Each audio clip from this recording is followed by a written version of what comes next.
All right. Where did we leave off again? What number? 894. 894. Okay. 894? Wait. 3. No, it's let me get my paper. I know I said 8, but I'm pretty sure it's 4. Yep. 394. I tried to call it off the top from doing everything. It's 482. 482. 482. All right. Here we go. My bad. Next time, look at the notes. Here we go. Let's get it in.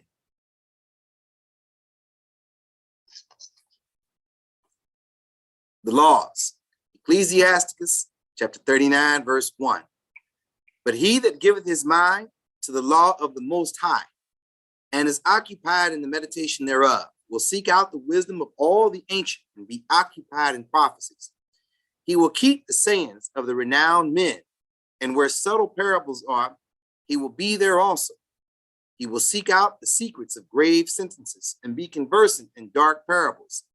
He shall serve among great men, and appear before princes. He will travel through strange countries, for he hath tried the good and the evil among men.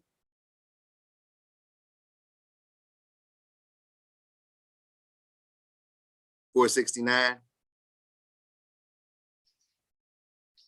at the paper again, brother. It's 482. Oh man. Trying to throw you in with my messing up.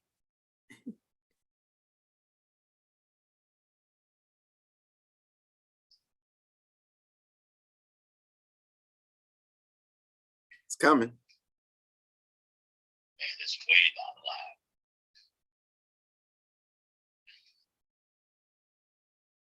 There we go. Upper right. I'm going to have to move you down the bottom part of the screen. Here we go. The court will send the accidental murder to a city of refuge. Numbers 35 and 25. And the congregation shall deliver the slayer out of the hand of the revenger of blood.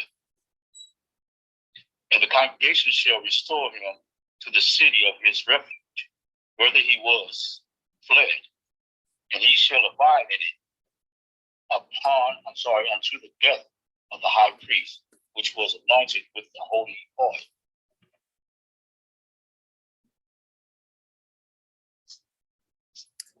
Not to accept monetary restitution instead of being sent to a city of refuge. Numbers chapter 35, verse 32. And ye shall take no satisfaction for him, that he is fled to the city of his refuge, that he should come again to dwell in the land until the death of the priest. Not to kill the murdered before he stands trial. Numbers 35 and 12. And they shall be unto you cities for refuge from the avenger, that the manslayer, die not, until he stands before the congregation in judgment. Save someone being pursued, even by taking the life of the pursuer. Deuteronomy chapter 25, verse 12. Then thou shalt cut off her head, thine eye shall pity her. Off her hand, Thou shalt cut off her hand, thine eye shall not pity her. Not to pity the pursuer. Numbers 35 and 12. And they shall be unto you cities for refuge from the avenger, that the manslayer die not, until he stand before the congregation in judgment. Not to stand idly by if someone's life is in danger. Leviticus 19:16. Thou shalt not go up and down as a talebearer among thy people, neither shalt thou stand against the blood of thy neighbor. I am the Lord. Designate cities of refuge and prepared routes of access. Deuteronomy 19 and 3. thou shalt prepare thee a way, and divide the coast of thy hand, which the Lord thy God giveth thee to inherit, into 3 parts, that every slayer may flee thither. Break the neck of a calf by the river valley, following an unsolved murder. Deuteronomy chapter 21, verse 4. And the elders of that city shall bring down the heifer unto a rough valley, which is neither eared nor sown, and shall strike off the heifer's neck there in the valley. Not to work nor plant that river valley, say C 4:9-1. Deuteronomy 21:4. The elders of that city shall bring down the heifer unto a rough valley, which is neither earned nor sown, and shall strike off the heifer's neck there in the valley. Not to allow pitfalls and obstacles to remain on your property. Deuteronomy chapter 22, verse 8. When thou buildest a new house, then thou shalt make a battlement for thy roof, that thou bring not blood upon thine house, if any man fall from thence. Make a guardrail around a flat roofs. Deuteronomy 22:8. When thou buildest a new house, then thou shalt make a battlement for thy roof, that thou bring not blood upon thine house, if any man fall from thence. Not to put a stumbling block before a blind man, nor give harmful advice. Leviticus 19:18 or 19:14. Thou shalt not curse the deaf, nor put a stumbling block before the blind, but shalt fear thy God. I am the Lord. Help another remove the load from a beast which can no longer carry. Exodus 23:5. If thou see the ass of him that hateth thee lying under his burden, and I can't even see his word now, and wouldest forbear to help him, thou shalt surely help with him. Help others load their beasts. Deuteronomy chapter 22, verse 4. If the theft be certainly found in his hand alive, whether it be ox or ass or sheep, he shall restore double. Help others load their beasts. Deuteronomy 22:4. If the theft be certainly found, or the theft be certainly found in his hand alive, whether he be ox or ass or sheep, he shall restore double. You know what? That might be a typo. 22:4.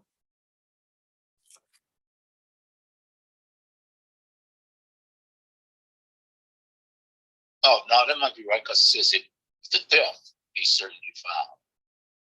I mean, whatever he stole, I guess. Yeah. No, that's not right. That's not right. That's not even the right. That's not even the right scripture. Hold on a second.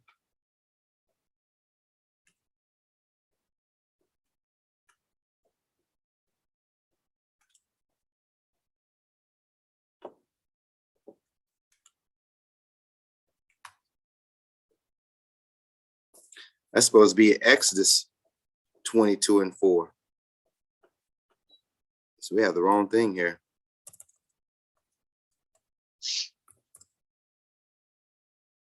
Type the wrong thing. Okay, that happens. And it says,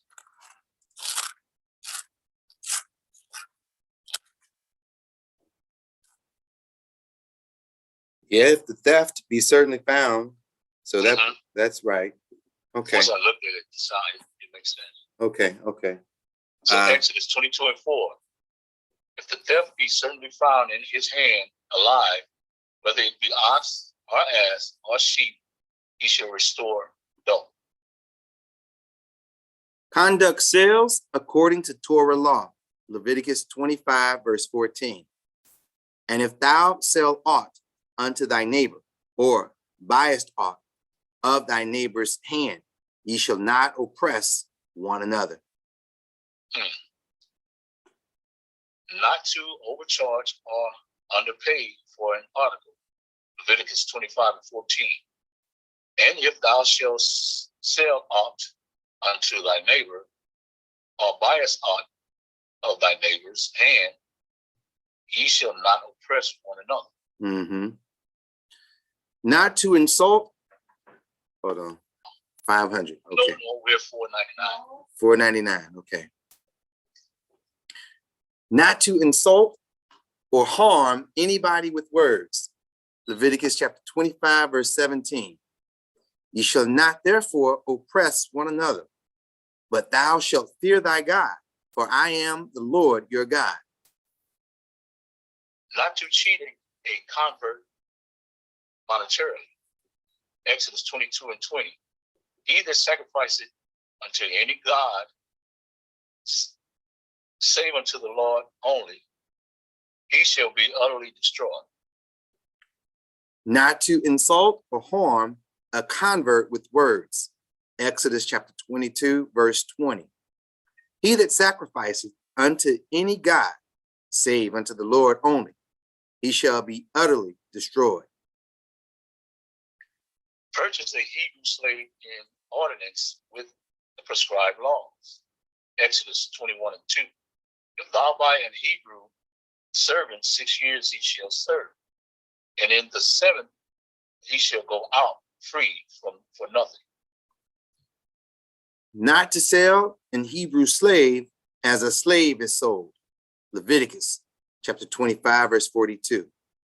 For they are my servants, which I brought forth out of the land of Egypt. They shall not be sold as bondmen. Not to work an Hebrew slave oppressively. Leviticus 25:43. Thou shalt not rule over him with rigor, but shalt fear thy God. Not to allow a non-Jew to work a Hebrew slave oppressively. Leviticus chapter 25, verse 43. Thou shalt not rule over him with rigor, but shalt fear thy God. Not to have a Hebrew slave do menial slave labor. Leviticus 25:39. And if thy brother that dwelleth by thee be waxen poor and be sold unto thee, thou shalt not compel him to serve as a bondservant. Give an Hebrew slave gifts when he goes free. Deuteronomy chapter 15, verse 14. Thou shalt furnish him liberally out of thy flock, and out of thy floor, and out of thy wine press, of that wherewith the Lord thy God hath blessed thee, thou shalt give unto him. Let me confirm that. Bear with me, please. All right.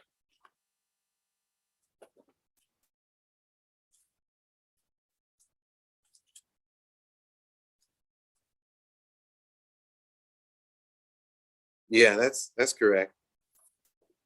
Okay. All right. Not to send an Hebrew slave away empty-handed. Deuteronomy 15:13. When thou sendest him out free from thee, thou shalt not let him go away empty. All right. And we'll start with 509 next week. Yeah. Okay. Yep. Not 905. I got you. Right. You got it written down? Oh, thanks. I'll get to relax. Thanks. All right.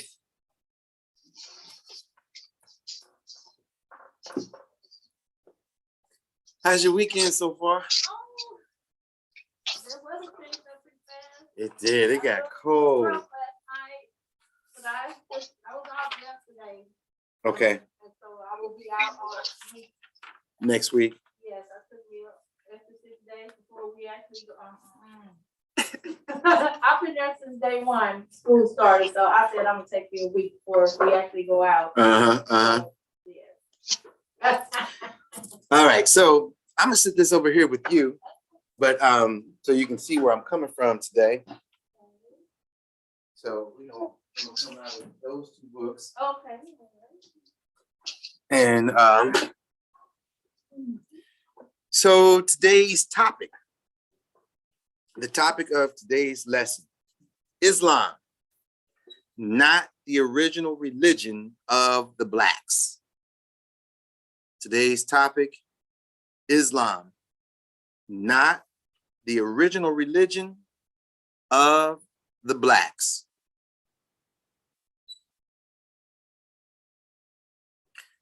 So we have a lot of our brothers and sisters who they practice Islam as their religious, as their way of life. And so I want to show from these two different books.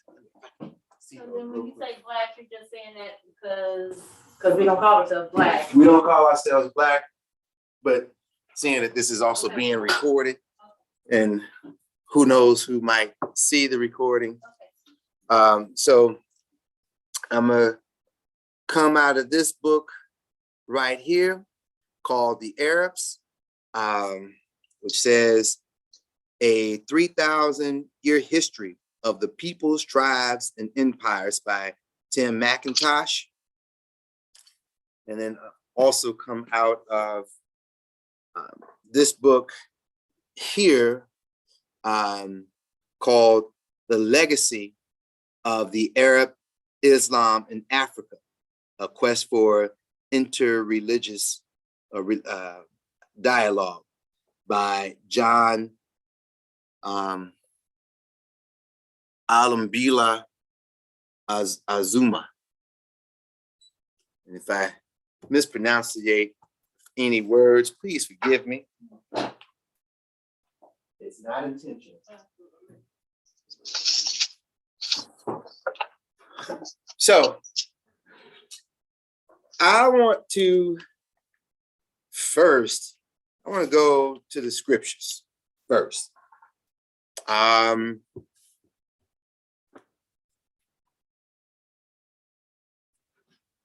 Actually, before I go to the scriptures,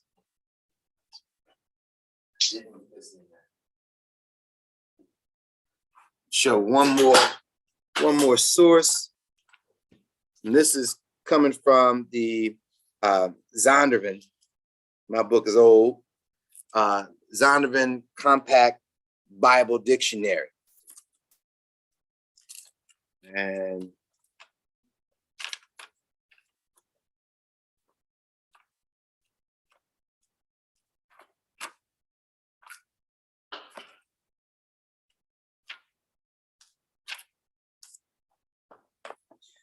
so the entry that I want to look at, entry that I want us to view, is this entry right here that says Ishmaelite. And this is page 256 to 257. I'll read this to you. So Ishmaelite, a descendant of Ishmael, the son of Abraham and Hagar. See Genesis chapter 21, verse 14 through 21. The sons of Ishmael and his Egyptian wife became princes and progenitors of as many tribes. They lived in camps in the desert of northern Arabia, although occasionally some of them settled down as the Nabateans. Mostly, however, they lived like Ishmael, a wild man of the desert, Genesis 16 and 12. And also like him, they were famous for their skill with the bow. Joseph was sold by his brothers to some Ishmaelites. The word is apparently used in the Old Testament in a wider sense, referring to the nomadic tribes of northern Arabia. All Arabs, and this is the point that I wanted to get to, all Arabs following Muhammad's example claim descent from Ishmael. I'm going to read it one more time. All Arabs, according to this source, following Muhammad's example, claim descent from Ishmael. Okay? Again, so this is not, this is right there. Right there at the bottom. See, all Arabs, there it is right there, it's on the screen. All Arabs following Muhammad's example claim descent from Ishmael. Okay? So, God did not choose Ishmael. He did not give the covenant promise to Ishmael. The covenant promise went to Isaac. The covenant promise went to Jacob, whose name was changed to Israel. Go to Amos chapter 2, verse 11.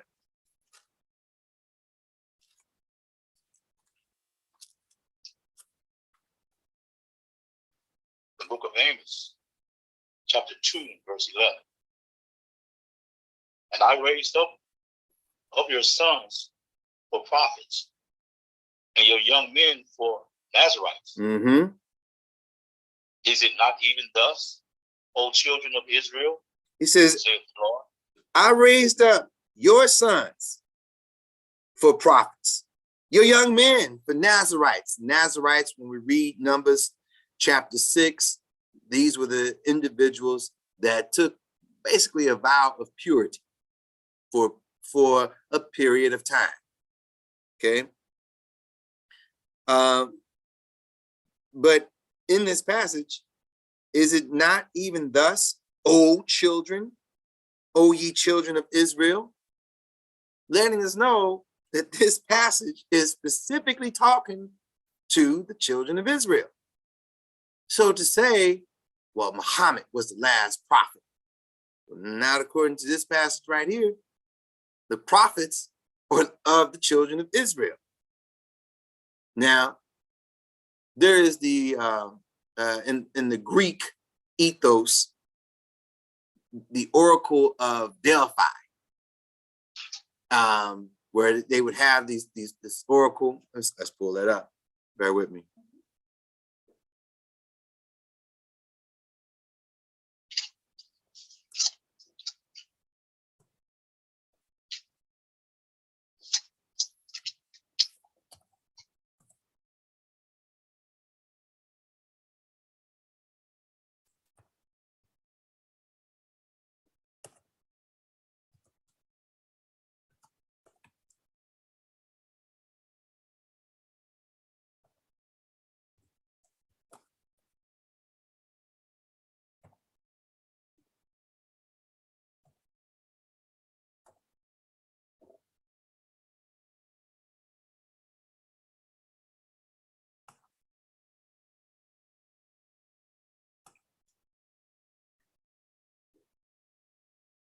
Okay. Is this large enough? Let me make it bigger.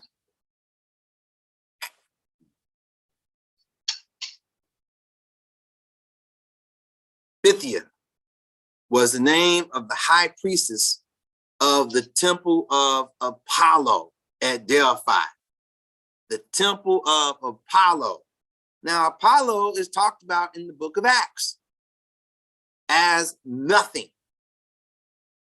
She specifically served as its oracle and was known as the Oracle of Delphi.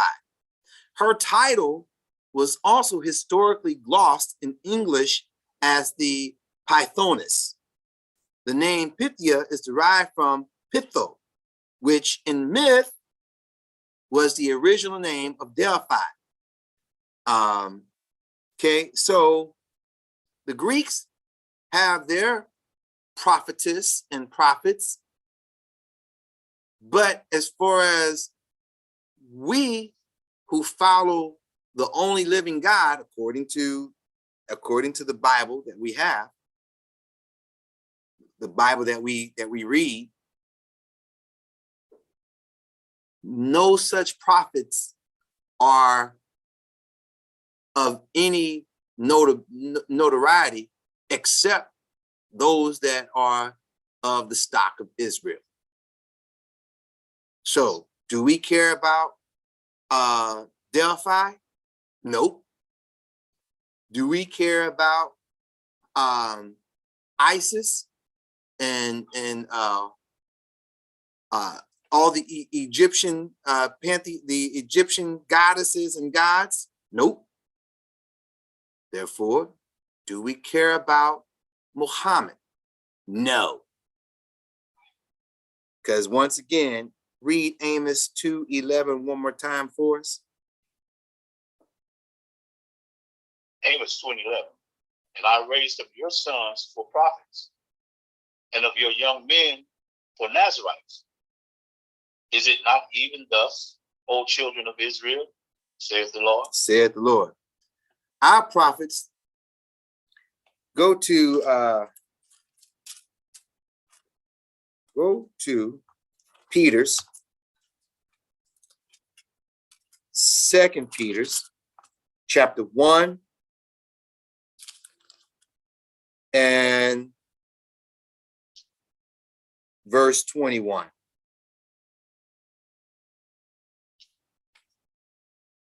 The book of 2 Peter, chapter 1, verse 21. For the prophets came not in old time by the will of man, but holy men of God spake as they were moved by the Holy Ghost. So who were these individuals that spake? Holy men. Holy men of who? Of Delphi. But holy men of God. Holy men of God. Ezekiel, Jeremiah, Isaiah, Micah, Nahum, Obadiah, David, Solomon. Holy men of God. And they spake according to the Holy Ghost. Meaning, what was the primary thing dictating what they spoke? The law. The law was the primary thing that dictated. Now I got a Christian saying, that's not what the Holy Ghost says. So real quick, go to Acts chapter 7.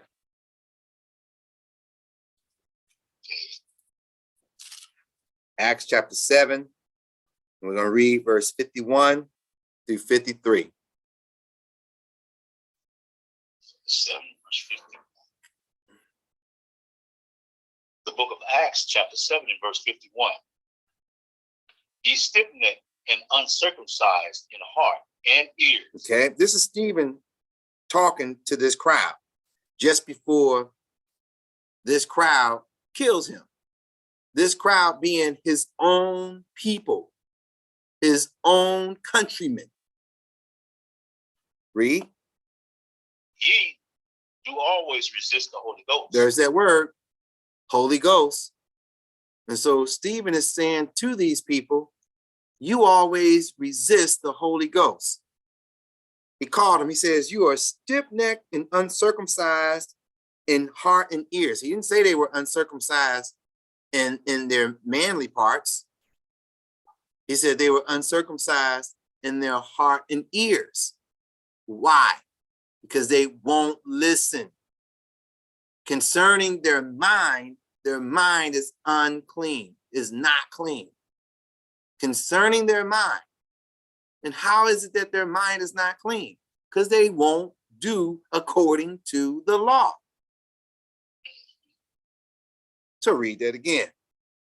Ye stiff-necked and uncircumcised in heart and ears. Ye will always resist the Holy Ghost, as your fathers did, so do ye. So not only did he charge them that were present, he said, your fathers also have done the same thing. Meaning, the generation before you, the generation before them, the generation before them, the generation before them. Because right now we are in the book of Acts. So he's going back thousands of years now at this point to say, this is the pattern. This is how you all get down. Read. 52. Which of the prophets have not your fathers persecuted? So now he's using this question to make the point to the claim he just made. In 51 is where he makes the claim that you are uncircumcised, that you resist the Holy Ghost. 51, he makes the claim. 52, now he's using this question to drive home his point. He says, which of the prophets have ye not persecuted? Your fathers not persecuted. Y'all persecuted Jeremiah, threw him in a well. Y'all came after Moses to the end that y'all dropped in a sinkhole. Which one of the prophets have y'all not persecuted? You came after Elijah, came after Elisha. Which one of the prophets have you not persecuted? Read on. And they have slain them which showed before of the coming of the just one. And every last one of them was describing the coming of Christ. The just one. That's capital J, capital O. Everyone was describing the coming of Christ. And yet, with these men describing the coming of Christ for our good, he said, y'all persecuted every last one of them. You backtalked, you murmured, you persecuted every last one of them. Read. Of whom ye have been now the betrayers and murderers. He says, look, y'all surrounding me even now. Y'all surrounding me now, and look at the faces. Look at the faces. Look at the countenance. Y'all ready to kill me. So even now, you all are guilty of murder. You all are guilty of betraying. Because in y'all are going to do me in, you're really doing, you are coming against Christ. You're coming against the just one. Read. 53. Who have received the law by the disposition of angels. There it is. And have not kept it. So 53 is the understanding of 51. Who, your fathers and you, have received the law. So in 53, he uses the word law. In 51, he used the word Holy Ghost. Who have received the law by the disposition of angels, messengers, and have not kept it. That's the key right there. Have not kept it. Because in 51, he says, you always do resist the Holy Ghost. As your fathers did, so do ye. You resist, meaning you don't keep it. So 51 and 53 go hand in hand. It explains itself. 1 + 1 does equal 2. Okay. So it said that the prophets were men who were moved by, they spoke by the Holy, I'm jacking it up. Go back to 2 Peter's. I messed it all up. Boy, spit it out. Spit it out.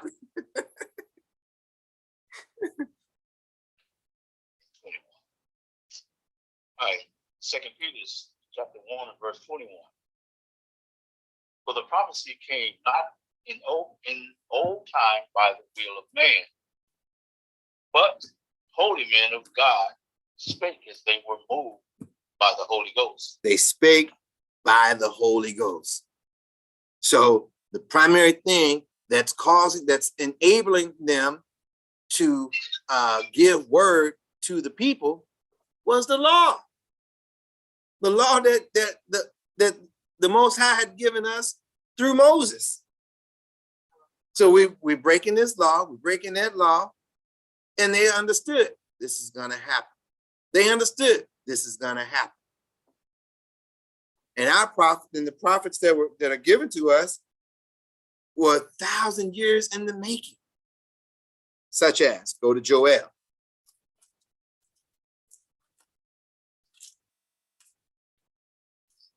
Joel chapter 3 and verse 4. Start at verse 3.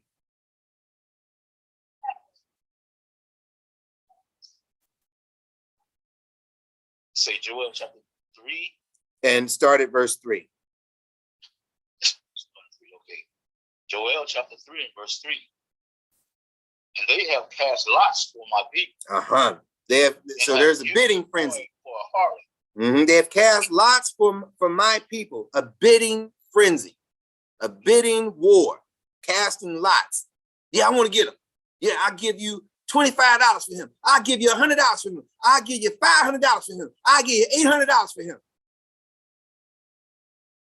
A bidding war. They have cast lots and have given a boy for an harlot. What do you mean they gave a boy for a harlot? Meaning they bought this boy solely to produce slaves. His whole role was to be a stud. To be a stud, like you have in canines, dogs, where you have the male dog, and that role of that dog is to impregnate other dogs so that you can have puppies to sell the puppies. And that's what they did to us. And this is documented history. Read. And sold the girl for wine that they might drink. And that was the worth of our women. A barrel of wine, a bottle of wine, and that's documented history. That's documented history in terms of these things happening. Okay? So here is the prophet Joel expressing that these were going to happen. Brother Michael, that could happen in any time period. Okay, read on. Okay, 4. Yea, and what have ye to do with me, O Tyre and Zidon? Two African nations, Tyre and Zidon, two African nations. Read. And all the coast of Palestine? The Arabs. All the coast of Palestine, the Arabs. So here he's talking about two African nations, and he's talking about the Arabs. Now, but wait a minute. Your title says not the original religion of the blacks. Correct. But black is not who we are. I just use that term as part of the title. We are the Israelites. And here in verse 4, O Tyre and Zidon, two African nations. Well, you blacks, you are African people. You came from Africa. Okay. Pause, Joel. We're coming right back to it. Go to Exodus chapter 11.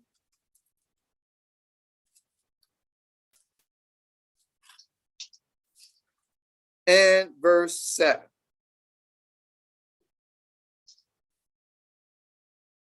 The book of Exodus, chapter 11, and verse 7. Read. But against any of the children of Israel shall not a dog move his tongue. Okay. Against man or beast, that ye may know how that the Lord doth put a difference between the Egyptians and Israel. So there's a difference between the Egyptians and the children of Israel. The children of Israel look similar. We're dark. We go from dark to light skin. So we might be mistaken as an Egyptian. Such was the case. Let's stay right there in Exodus 1 second. Such was the case of our brother Moses. Okay, go to Exodus chapter 4, verse 6.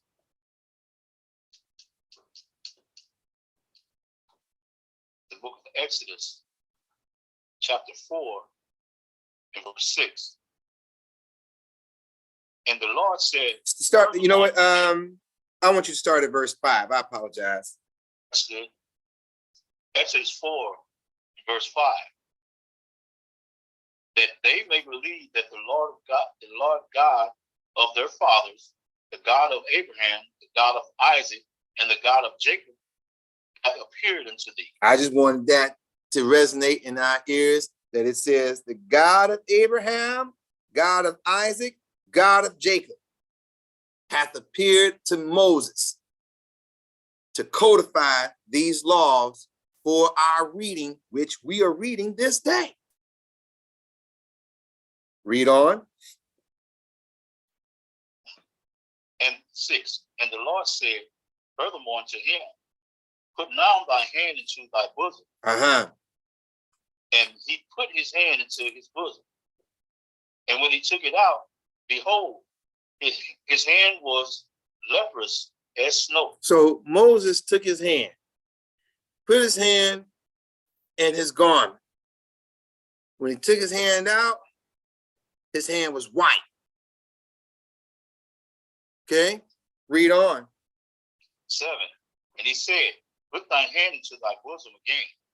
And he put his hand into his bosom again, and plucked it out of his bosom, and behold, it was turned again as his other flesh. So he then took his hand the second time, put it back into his garment, pulled it back out, and now it looked like the rest of his flesh.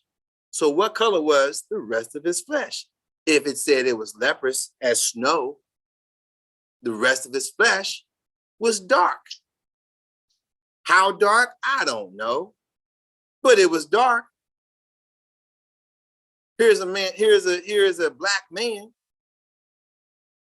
One more. Go to Acts. To the book of Acts, chapter 21, verse 37.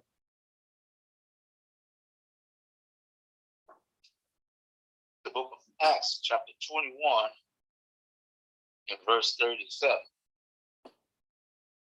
And as Paul was to be led into the castle, Into the jail. to the chief captain, may I speak unto thee? Who said, canst thou speak Greek? So Paul speaking Greek, and he said, whoa, you can speak Greek? Read. 38. Art now thou that Egyptian? Art not thou that Egyptian? Aren't you the Egyptian? You're the same guy they was trying to kill just seconds ago when we saved you. Read. Which before these days made us an uproar and led us out into the wilderness for 1,000 men that were murderers. But Paul said, I am a man which am a Jew of Tarsus, a city in Cilicia, a city of no mean city. And I beseech thee, I beseech thee, suffer me to speak unto the people. So here Paul is being identified by the centurion guard as an Egyptian, when in fact he is an Israelite of the tribe of Benjamin. So Paul, dark complected, because the original Egyptians are dark complected individuals. Dark complected individuals. So Paul is being mistaken to be an Egyptian. But we just read in Exodus 11:7 that there's a difference between the two. They are not the same. Okay? So Joel chapter 3, verse 4. Joel chapter 3, verse 4. Let's go back there to Joel chapter 3, verse 4. That's where we were. Joel chapter 3 and verse 4.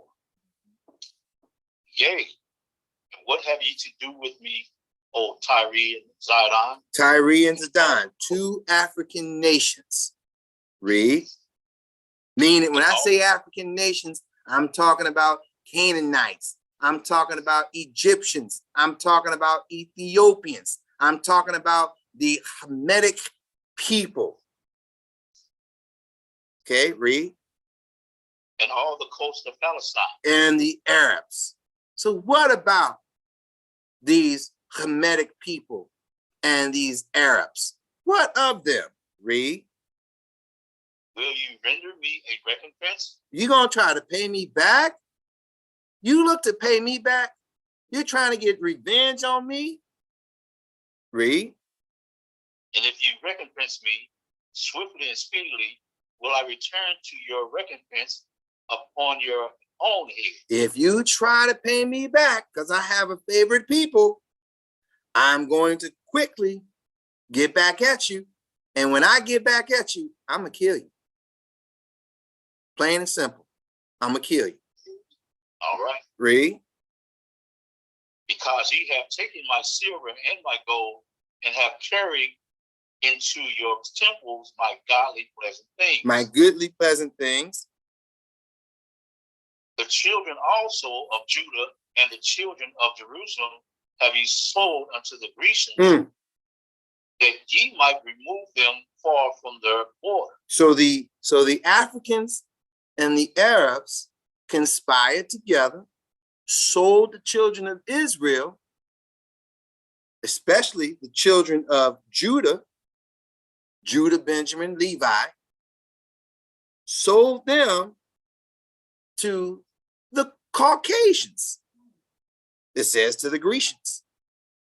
Sold them to the Caucasians.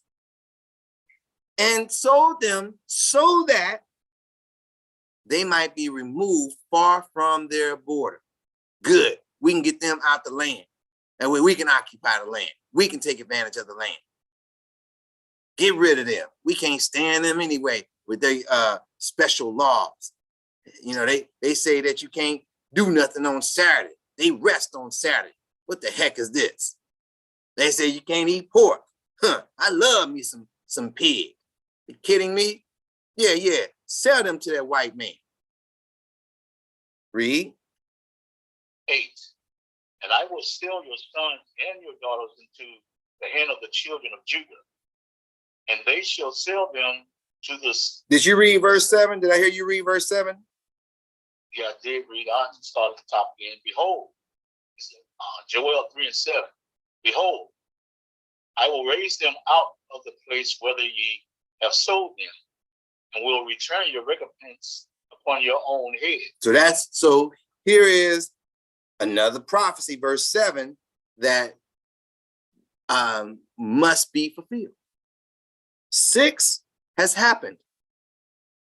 4, 5, and 6 has taken place. We were sold into slavery. Now, that being said, Michael, that's an old book. That's just how you interpreting that book. Many people can read the Bible and interpret it any kind of way they want.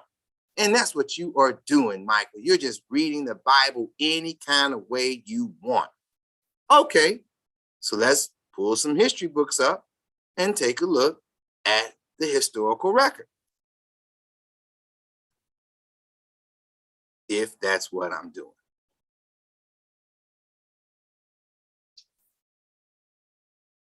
All right.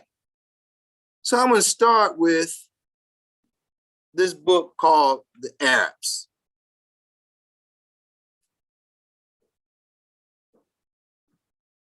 And we're going to go first to page 185.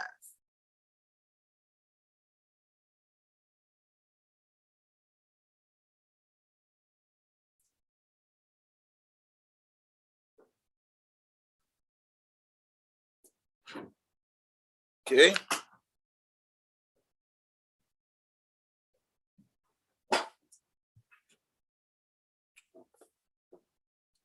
Can you see that well on the screen, Shamash?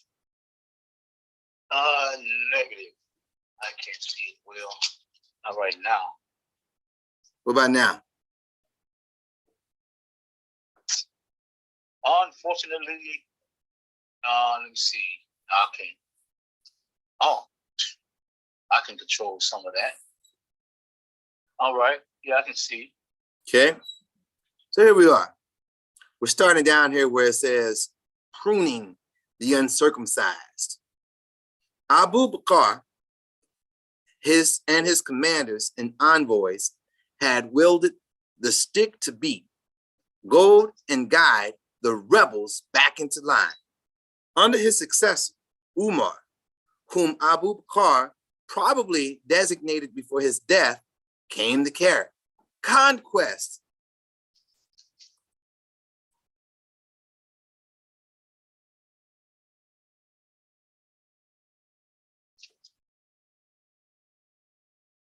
That would tempt the caravan on and on into ever further lands.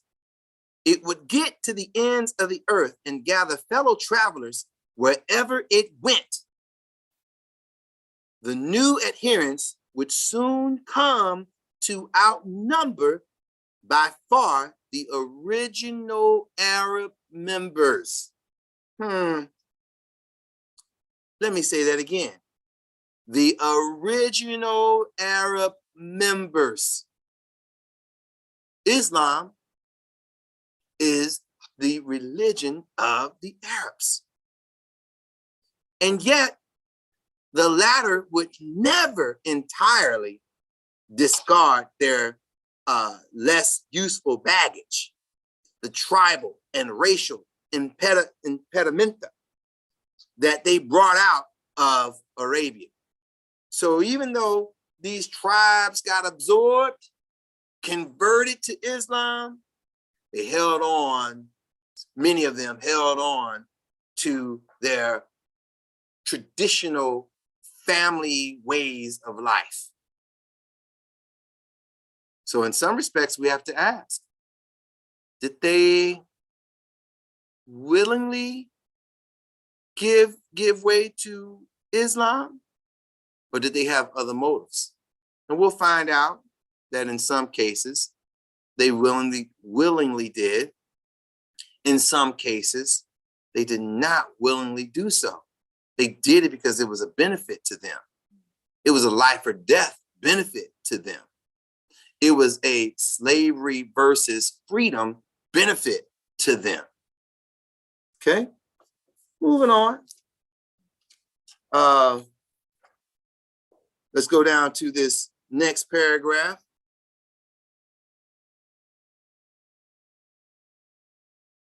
Okay, let me see here.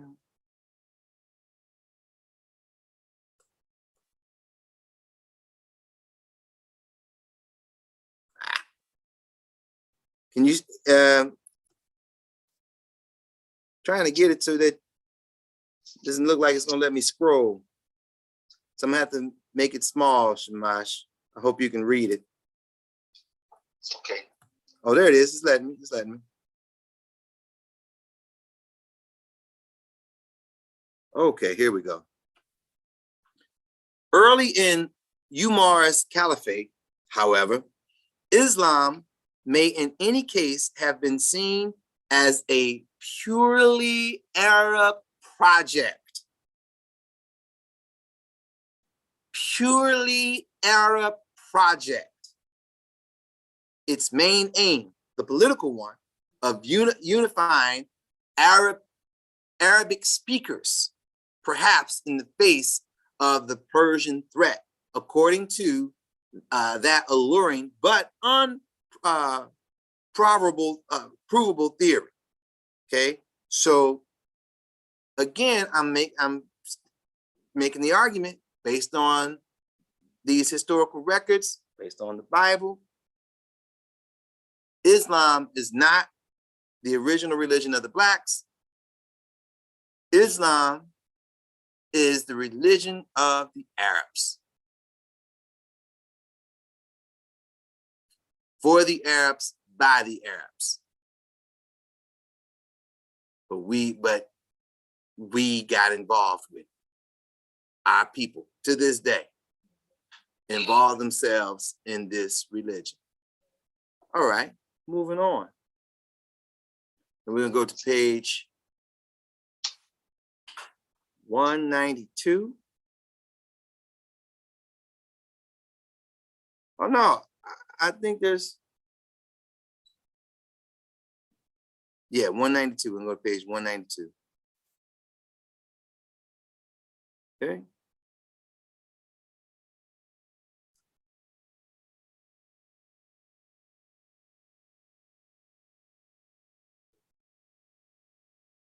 Can you see that okay? Yes, they can. I'm not gonna move it too much anymore. All right. Let me see here. We'll start down here at the bottom. It says, for the first 100 years or so, Arabs were on a roll that mixed raiding tactics with more formal warfare. Having won a pitched battle, they would turn the page.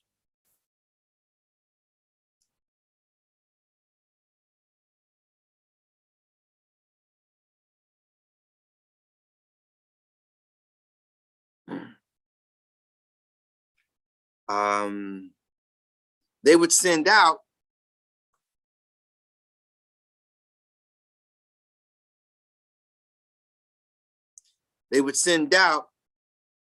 Saraya, Bedouin-style raiding parties to pursue fleeing opponents and generally show the non-combatant peasantry who was in charge.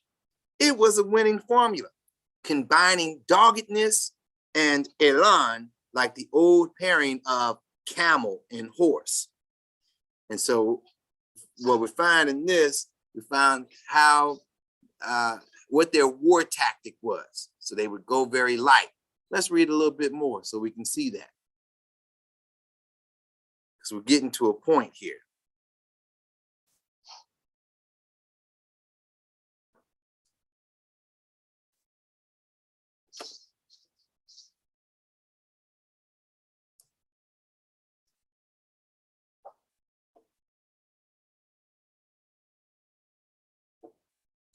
This last, so we talked about it. It talks about how they dressed, the warfare clothing that they wore, and how they traveled very light. They didn't travel with a lot of gear. Okay, and so with that, I want to come right here where this paragraph starts. Commanders. It says commanders sometimes took their wives along, especially as we have seen in the case of Pine, the wife of Abu Sufyan. If they could turn a good verse or two to egg on the warriors in battle, but in general, the conquerors left their women at home. Here's the point. They didn't need to take them. There were plenty to be had out there. So when they conquered a city, when they conquered a village, they would slaughter the men, and the women they would take, and they were going to turn the women into concubines. They turned the women into prostitutes. And we're going to see a little bit later, they don't use the term prostitute because that goes against their religion. So instead, they were concubines. We're going to see that as we go on. Okay. Carrying on. Okay.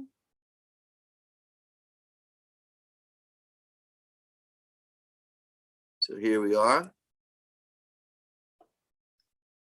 Now it says here,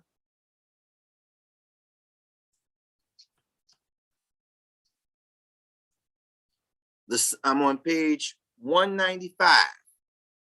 Page 195.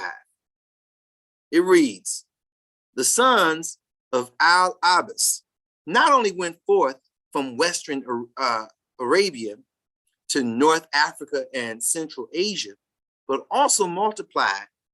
In AH 200, Al-Abbas descendants were found to number 33,000, a credible but credible figure. So they're saying, hey, this is believable. In those first Islamic centuries, Arabs made up for their lack of number.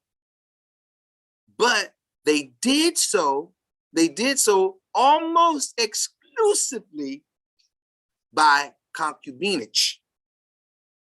So they were small in number, but they made up their small numbers by taking on all these wives, especially concubines, especially taking on the women that they would conquer from the villages that they would go into and conquer.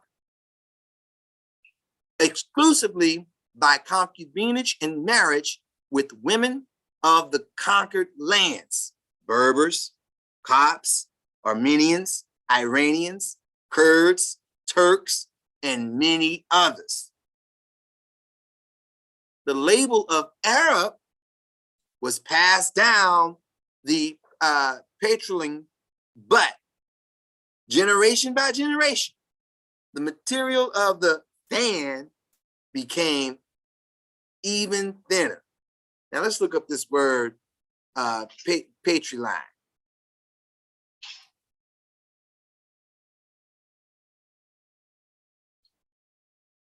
Bear with me.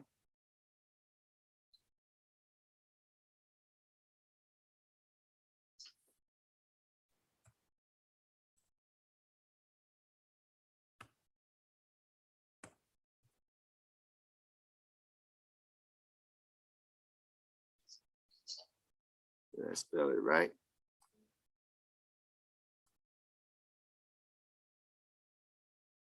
P-A-T-R-I, okay.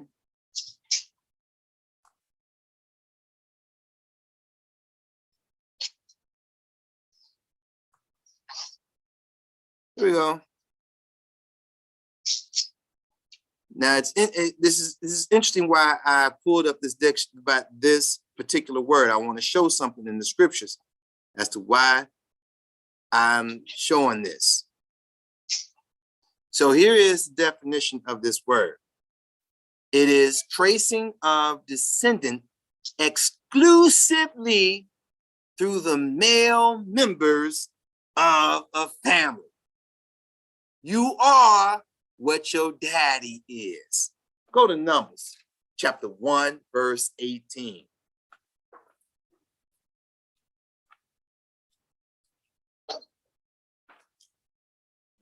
The book of Numbers, chapter 1 and verse 18.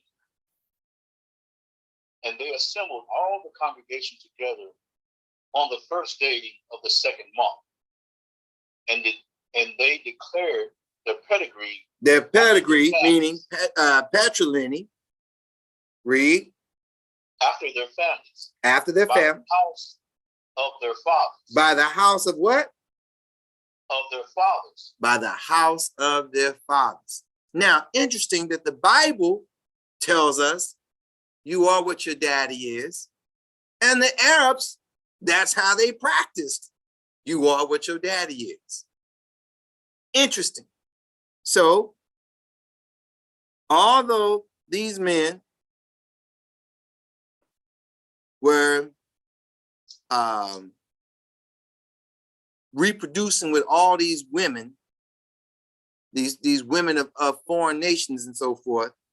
They said, but according to the man's line, you continue to be who you are, according to the man's line. Okay. But having an Arab man and an Arab woman, that fan was thinning out.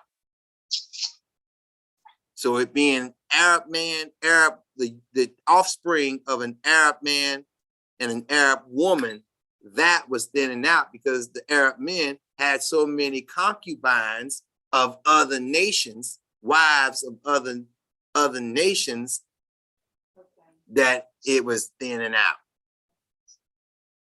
Okay.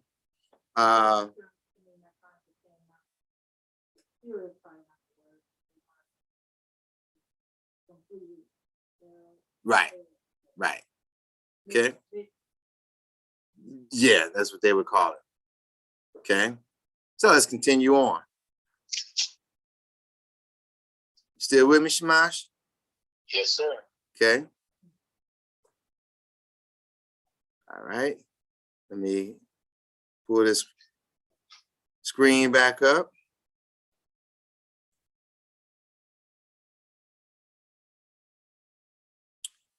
All right.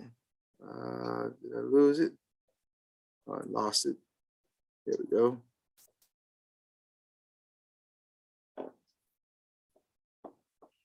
Okay, and you can read this one too, correct? Page 201. Yeah, I can see it. Okay, good. All right. So now here we are, page 201.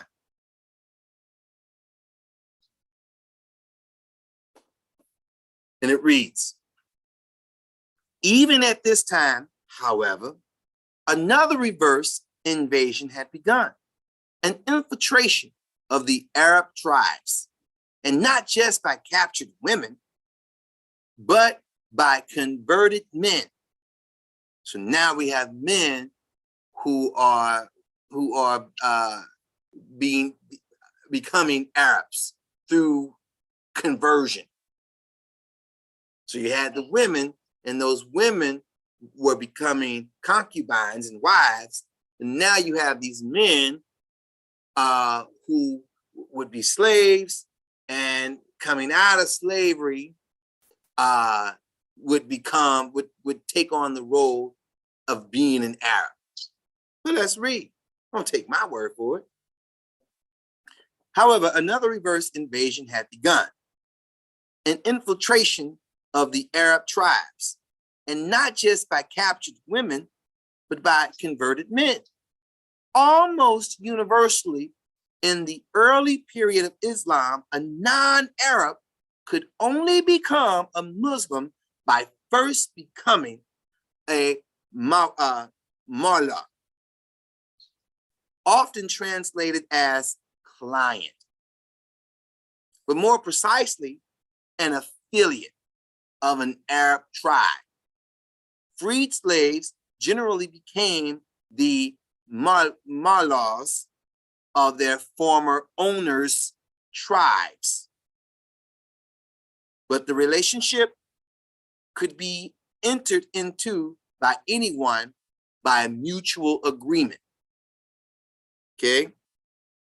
So again, just making the point that here we have these men starting to come in, and as we go into this other book, we're going to understand why. Okay? Continuing on, and let's go to page 202. Oh, I want to read the bottom of that 201. Let me go back to 201. My apologies. I want to read the bottom of 201 into 202. I'm gonna start right here, where it says by the end of the 7th century. By the end of the 7th century, Arabs in the new Iraqi city of Al-Kufa would go about on formal occasions, each accompanied by between 10 and 20 Mullah followers. Mullahs, it doesn't look like you can see me. Hold on a second. Can you see? You'll see. You should be able, wait a second. You're not viewing me correctly. You're not viewing the information. You just had your arrow up at where it said 3,300 or something like that. Okay. There we go. Can you see it now? By the end of the 17th century? Okay. Yeah, I see you on a different page just now. You on? Yeah, this is where I want you to be. By the end of the 7th century, Arabs in the new Iraqi city of Al-Kufa would go about on formal occasions, each accompanied by between 10 and 20 Mullah followers. Mullahs were, all right, let's get, now we need 202. Let me get page 202. Yeah, that's what happened before. Okay.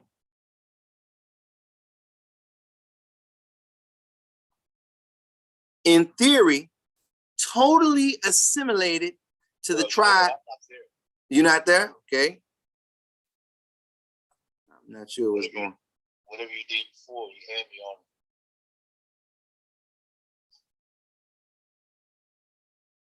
There we go.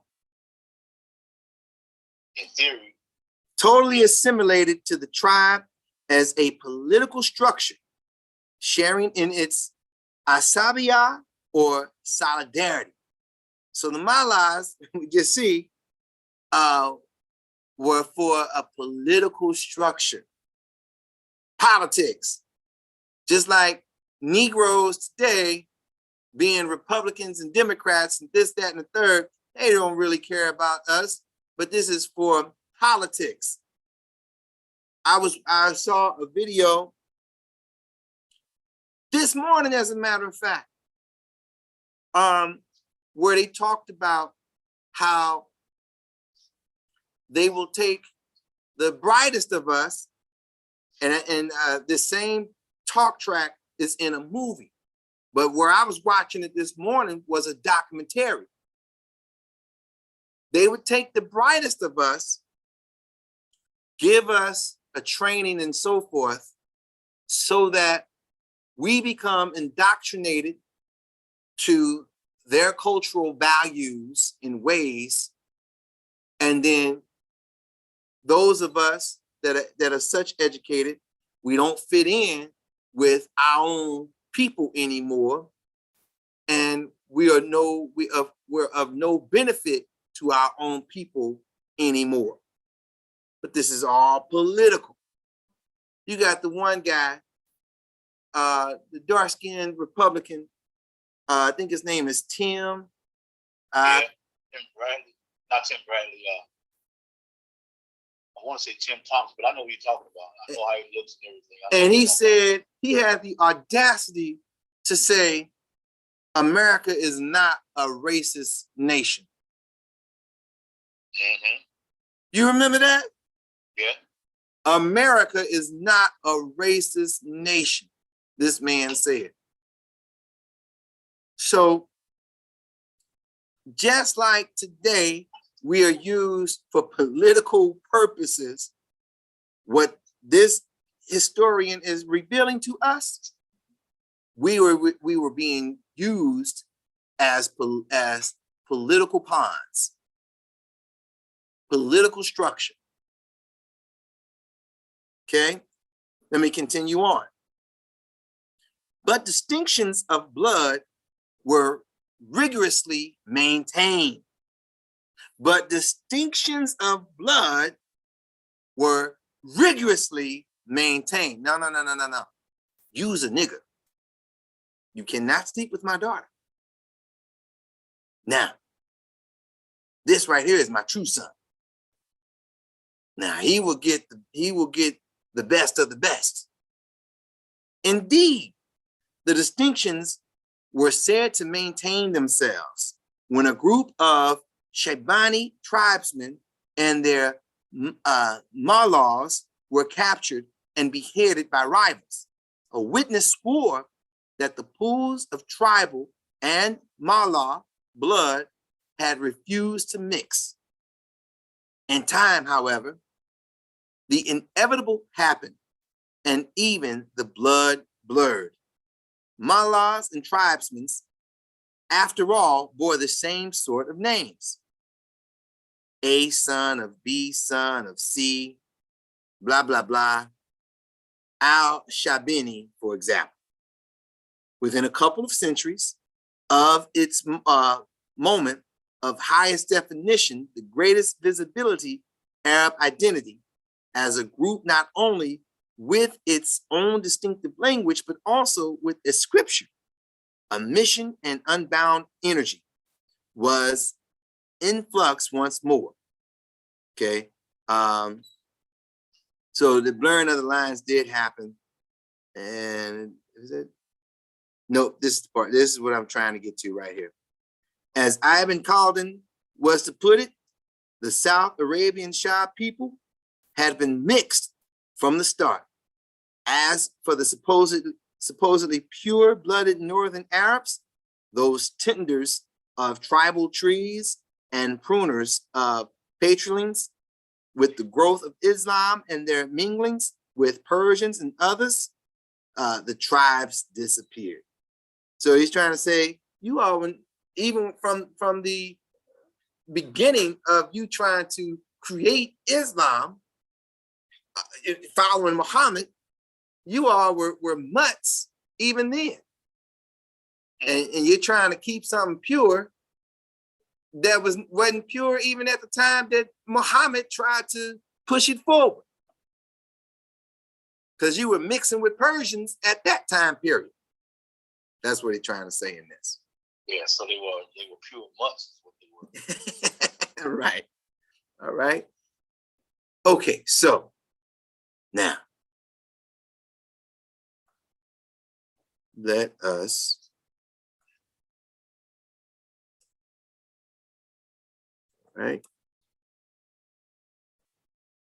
let's keep on with the viewing of this information. We're going to switch books.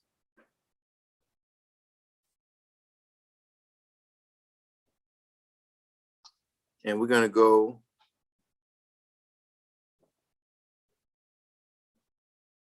to this other book where he goes, where we get a lot of nitty gritty on what happened. How did Jacob get caught up in this mess?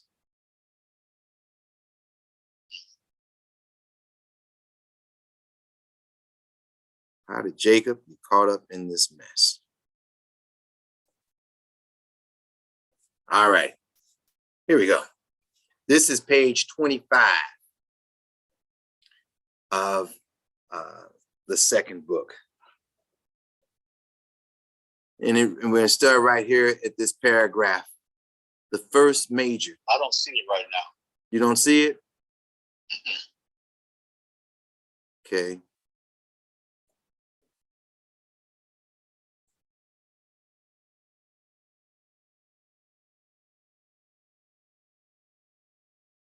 I just saw where it indicated a page. You see it now? Yeah, I can see it now. Okay. So it reads, the first major Muslim impact in Africa followed the invasion by Arab Muslim armies of Egypt in 638 CE. Plagued by sectarian rivalries between the Byzantine and other Christian groups of North Africa regarded as heretics, Coptic Egypt offered little resistance and catapulted in 644 CE to Arab Muslim armies that then launched a series of campaigns to capture the rest of North Africa. So they went into North Africa and they succumbed it. They was able to take over North Africa, who would have been being ruled by the Romans. So they were able to come in and conquer that. Next paragraph. It was not, however, until the 11th century that the Berbers of present-day North Africa were subdued by the Arabs. After many bloody feuds, an Arab governor of the time, speaking about Berber resistance, is reported to have said in exasperation that the conquest of Africa is impossible. Scarcely has one Berber tribe been exterminated, then another takes its place. So what is going on with this? Nonetheless, Arab Islamic civilization was destined to gain control over North Africa after that of Punic, Greek, Roman, and Judeo-Christian civilizations. Okay, so after all these nations tried to subdue it, here comes the Arabs, and the Arabs had their way. The tradition of militant Islamization was taken over by the Sahaja veiled Berbers, who came under the influence of the Murabitun al-Muravid movement, founded by Abd Alan B. Yazin, who died in 1059. Early in the 11th century, the movement employed Islam as a unifying tool for Sahaja solidarity and conducted raids into the Sahel, the shore of the desert, which allegedly, let me turn the page.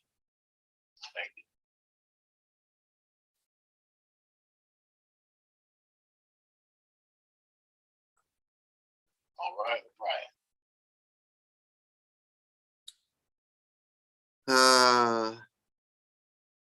Okay. Where was I at? Which allegedly led to the conquest, or rather weakening, of ancient Ghana in 1076. Who lived in Ghana? We did. The Ghana Empire. That was us who was the big, big nation, the formidable nation of that region. The Ghana Empire, Mali Empire, Timbuktu, all those things are happening right in the same sphere of Africa. To the southern and northeastern parts of the Sudan, this initial militant surge of invading Arab Berber Muslim armies suffered serious setbacks at the hands of the African kingdoms of Makuria and Ethiopia. A prophetic tradition was later adduced to the effect that the Abyssinians, the Ethiopians, should be left alone, and relations with northern Nubia normalized through the agreement known as the Bak, which allowed subjects of each side the right to travel and trade unhindered in the other's domain. Okay, so let's continue on with some of the stuff this man is revealing to us. Okay, so now we go to page 26. And we're looking at this section, the heralds of Arab Islam in tropical Africa, where we were. It is generally agreed among scholars that the introduction of Islam into Black Africa was due to the activities of Muslim traders and religious experts. The trans-Saharan trade route that ran through tropical Africa, North Africa, and the Mediterranean into Europe and across the Red Sea into Arabia and the Middle East, long in existence before the advent of Islam, received a special Islamic stamp and impetus after the Muslim conquest of North Africa and subsequent control of the trade routes. Yeah, we need you guides who understand this. We're going to use you guys. So we're gonna be gentle with you all at first. And then so the first, this opening chapter of this man's book talks about how the Arabs were fairly gentle in the beginning. They came, they were peaceful. They didn't force anyone to become a convert. But that's going to change as the decades and centuries come about. As they become more established, the Arabs, as they become more established, that's going to change.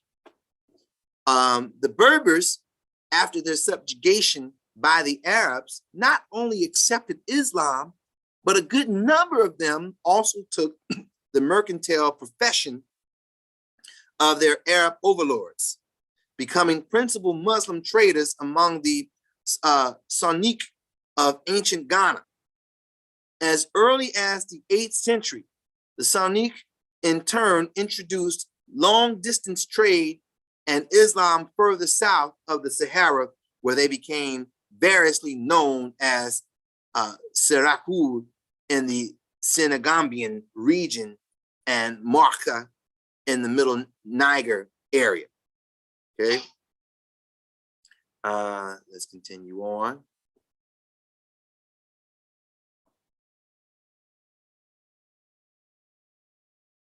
So this is giving us some history and context. Okay.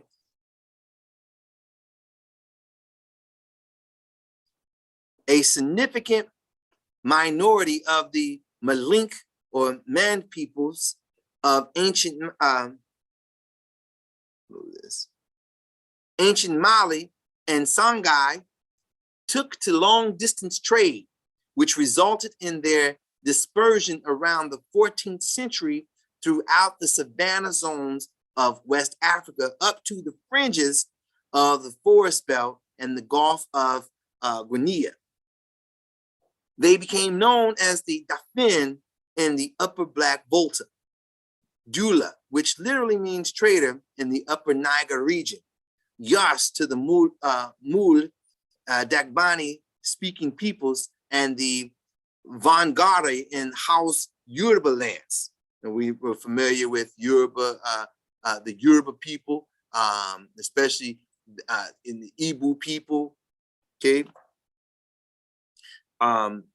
The Hausa and Yoruba picked up the mantle of Muslim long-distance trade and joined their men colleagues in the West African region. So again, what we're seeing is in the initial, the Arabs who came through, they were peaceful, and so their presentation of their religion allowed our ancestors to agreeably gravitate to it and get on board with it. So now, go to Jeremiah chapter 3.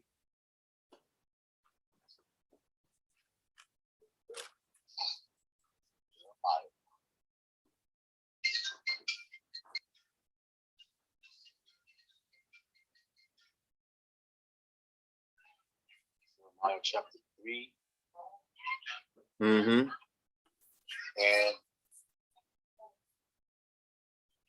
And 3 and 1. okay, there we go. Jeremiah chapter 3 and verse 1.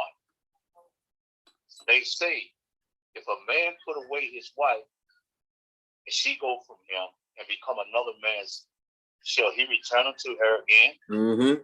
She will not. He will not. Read. Shall not that man be greatly polluted? But thou hast played the harlot with many loves. Uh-huh. Yet return again to me, saith the Lord. Keep on going.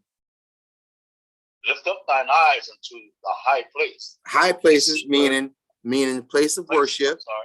High places meaning place of worship. Read. Lift up thine eyes unto the high places, and see where thou hast not been lying with. And see where you have not given yourself to prostitution. All right, this is the Most High speaking to the children of Israel. Read on.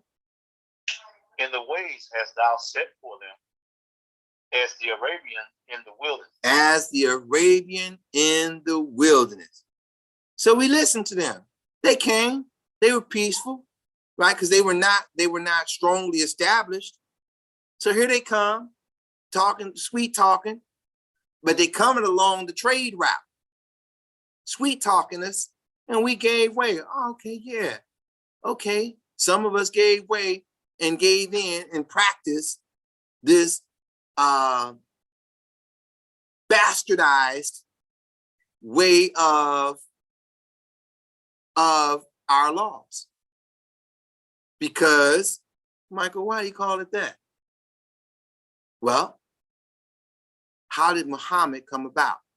Muhammad came about watching us, seeing how we had our laws, how we kept our records intact, and how we prospered. We were unified by our laws and by our traditions. And we've read multiple times now from both books, from both sources, that they are looking for a way to unify. The Arabs are looking for a way to unify. So what did they do? They copied us. They copied us and then would try to resell us that which they copied from us. Right. I'm watching how you scrambled eggs. Now I'm gonna sell the idea of scrambled eggs to you. Here, taste these eggs. If that analogy makes sense. Well, wait a minute. That's the way I've been scrambling eggs my whole life.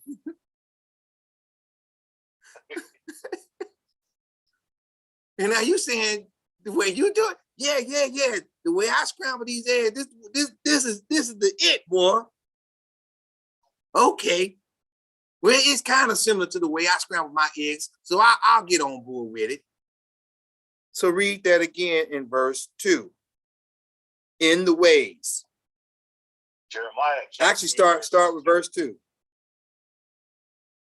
Verse 2.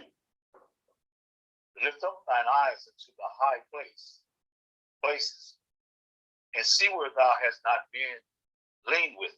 Lain with, go ahead. In the way hast thou set for them, as the Arabians in the wilderness. And thou hast polluted the land with thy whoredom and with thy wickedness. And thou hast polluted the land with thy whoredoms and with thy wickedness. So this is what happened to us. Okay. And God said, I'm not dealing with y'all. I'm done with y'all. Y'all gonna go in, you all are going to go into slavery and for a time, and you'll cry out, and then I'll come to your rescue. But for right now, I'm done with you. I can't take it no more. Okay. So let's continue on. Let's see some more of what Mr. John is sharing out with us. Okay. Let's go to page 29.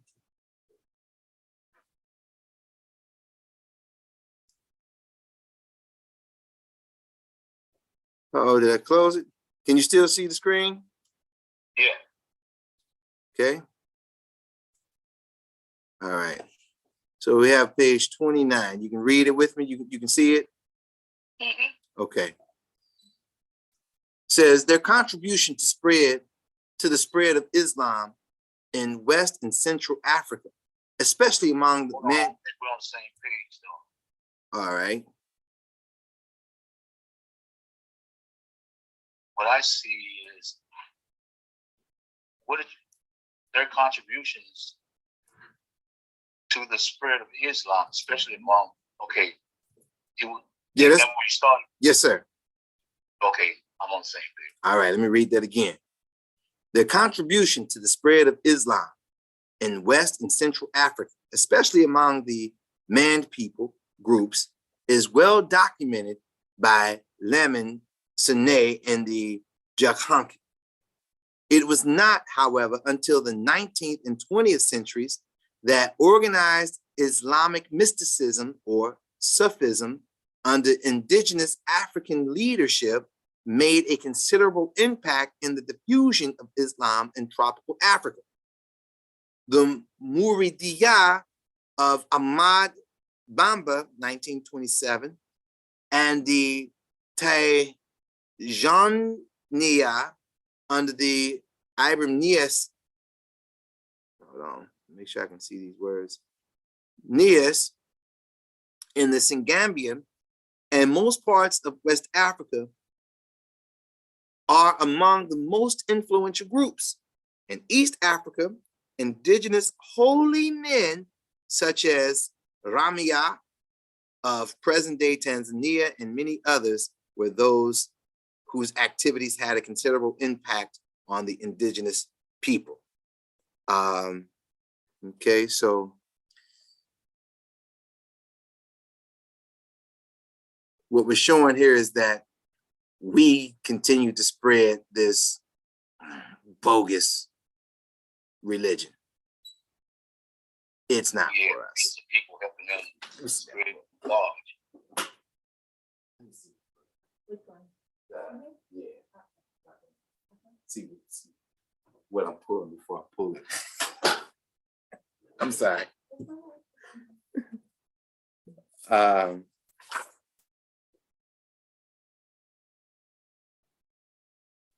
All right, bear with me. Let's see here.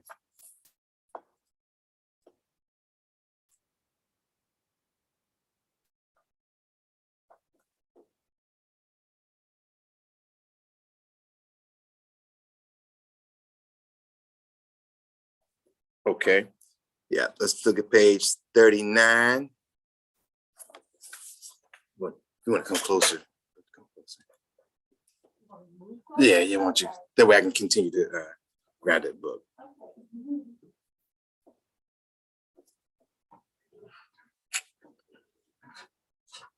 See, earlier when I said I couldn't see it, we weren't on the same page.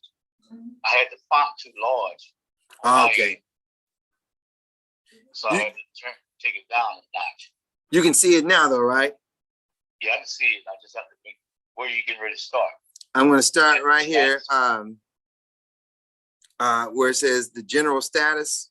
Okay, yeah, I'm there. Okay. The general status of Muslim communities throughout most parts of Africa is that as dispersed communities, they always found themselves not only as minorities in the midst of an overwhelming non-Muslim majority, but also as a non-kin group, strangers in an indigenous environment. So the point to this passage, me pulling this part out, is once again, Islam is not the original religion of the Blacks. The general status of Muslim communities throughout most parts of Africa is that as dispersed communities, they always found themselves not only as minorities in the midst of an overwhelming non-Muslim majority, but also as non-kin groups. Okay. So just wanted to show that and just keep making the point that this religion was not our religion. I continue to drive that point home. Let's go to page 68.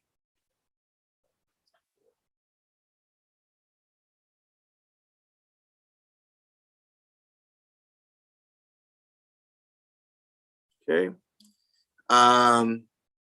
And we are starting here where it says jihad theories and campaigns in Africa. Okay. As had been intimated in the previous chapter, the introduction of Islam in tropical Africa, unlike North Africa, was mainly through the activities of Muslim merchants and religious experts. There have nevertheless been instances where, let's go to the next page.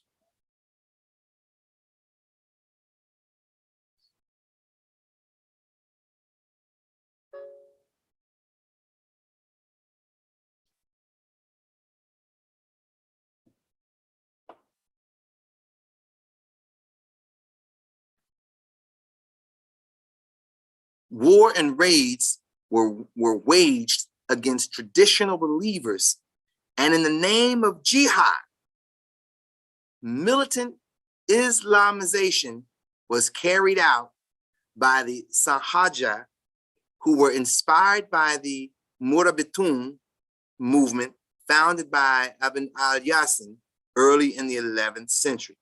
Now this word right here, jihad. So here, now there's a shift.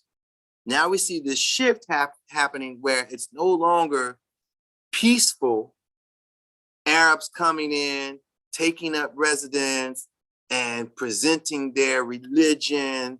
And we sit down with them and we're like, oh yeah, okay. Yeah, maybe, I can take a brand. Yeah, I can scramble my eggs. I'm scrambling my eggs that way anyway. Sure, I'll go ahead and scramble my eggs like that. Now, jihad, now it's force. We demand that you scramble your eggs this way. No, I don't want to scramble my eggs. I like to flip my egg. I like it to fry hard on one side and then flip it over and fry it hard on the other side. No, you're going to take this fork and scramble your eggs. So now this jihad we're being forced. Militant. Okay. So let's go on to the next page. Did I want to read that? Yeah, let me read this next paragraph. The Murabitun conducted raids into the Sahel, the shore of the desert, in the 11th century. According to Ibn Khaldun, the Sahaja triumphed over the Sudanese, plundered their territories, imposed tribute and poll tax, and forced many of them to join Islam. The Sahaja al-Ravid dynasties were overthrown by the Muwahhidin, loosely translated Unitarians of the Zanaga.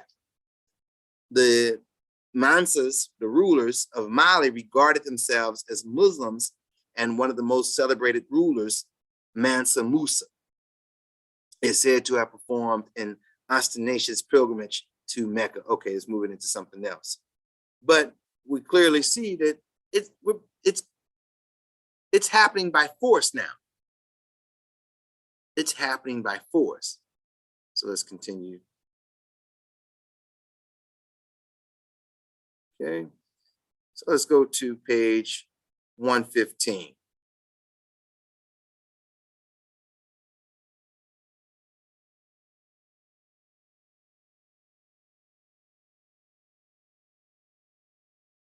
Okay. The Greek Periplus, written probably around the early 2nd century CE, gives an indication that the export of African slaves had by then become a major business. The export of African slaves had by then become a major business. Arabs are said to have been exporting the better sort of slaves to Egypt in increasing numbers from Somaliland.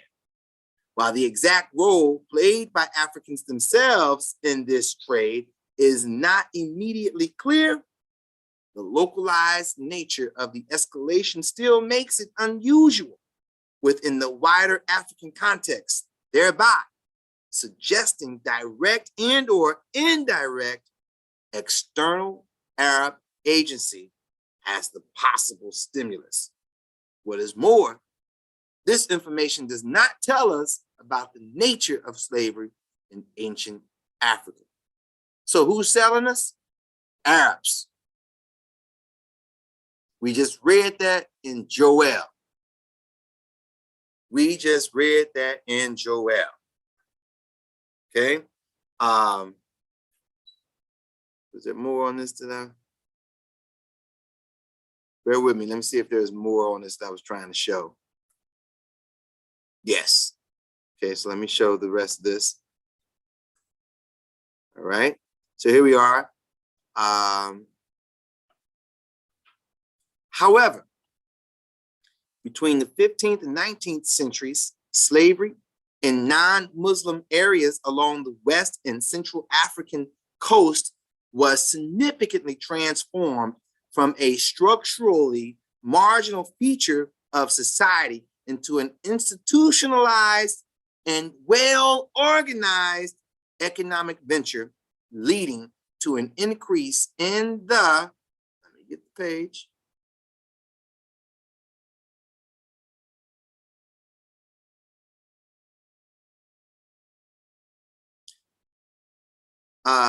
society venture leading to the increase in the capture and sale of slaves. Those transformed societies were those who were in direct contact with European trade.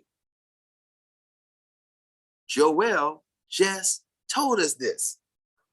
Let's go back to Joel.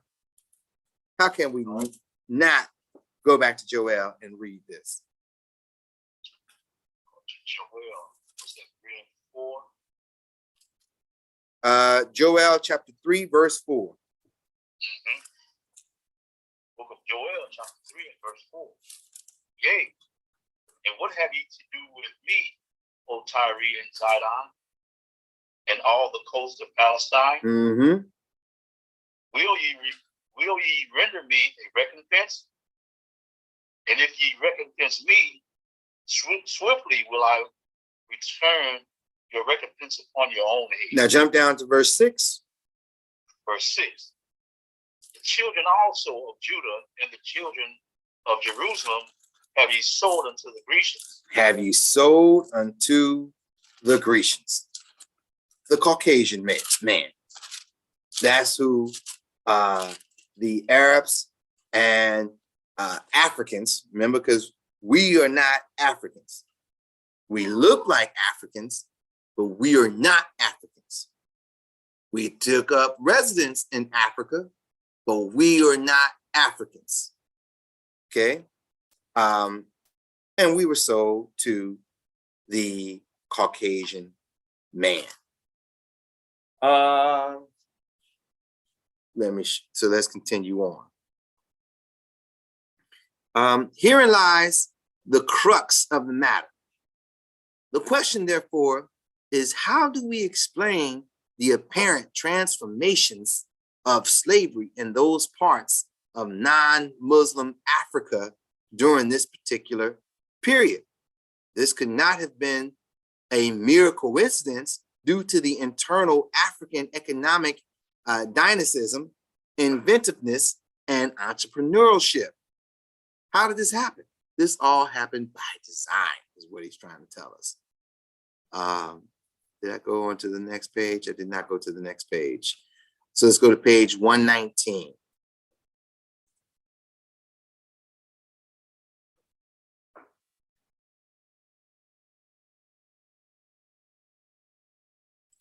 So how did this happen? Because I said this happened by design. It happened by design in that, again, this author, John Azuma, is constantly showing us there was 3 phases. Let me stop sharing for 1 second. There were 3 phases. Is what this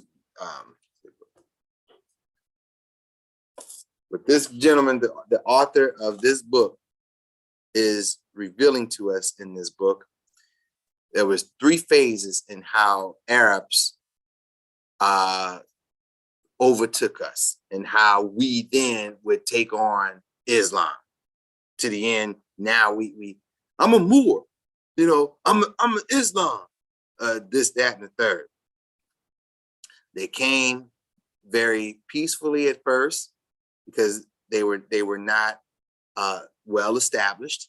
They came very peacefully. And so through that, yeah, a handful of us gravitated and took, would adopt Islam. Then, but in that we adopted Islam,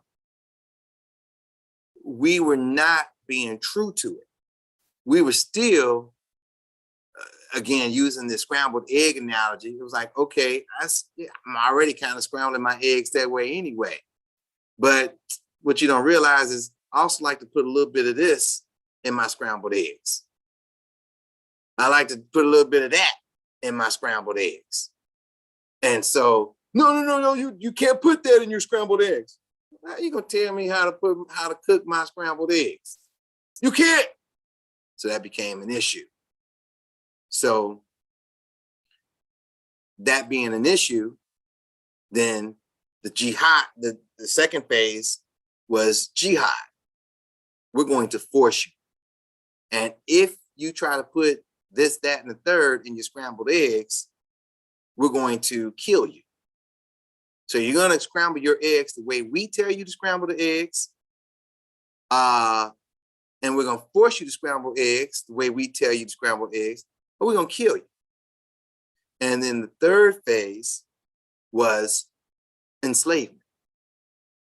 So through the jihad came the capture of the women. So killing the men. So during this phase, however many years this took place, men are killed. Kill the men, keep the women, and we will make those women our wives via concubine. They can't be the main wife, but they can be, the low ranking wife. They can, they can produce children to me, but they cannot have access to my wealth, to my kingdom. That's really what a concubine is. Concubine is, I will take care of you. You will produce children for me, but you cannot have access to my wealth. Only my wife can have access to my wealth. Even right now today, you take a couple here in America, living together. Now in Christianity, we would call that shacking, or what have you. But just 50 years ago, in Missouri, they had what you call common law marriage. If you live together without legal representation of marriage, you were legally married via common law marriage. So you die, and now the wife does not have access to the health benefits, or all the while that you're living, the wife does not have access to his health benefits, or vice versa. Maybe she's the one that's well-to-do and he's not doing so well. He cannot take advantage. She can't put him on her benefits when you're not legally married. Okay, so I'm making the parallel, showing the connection, modern day today, and in that time period, and even biblical time period, the difference between wife versus concubine. Concubine is a wife, but she's a low status wife. She's a wife. Yep, you can bear my children. I will take care of you in the here and now. But when I die, you got to fend for yourself. Whereas the wife, when I die, you still got something to hold on to.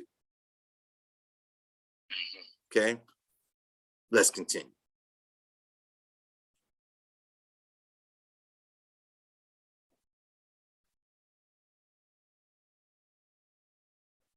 Okay, and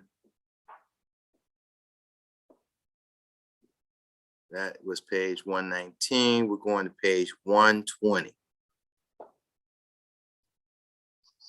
Okay, says, not only is the holding of slaves legal by religion and long usage in these territories, but the sudden discontinuance of the system would produce an enormous dislocation of all social conditions.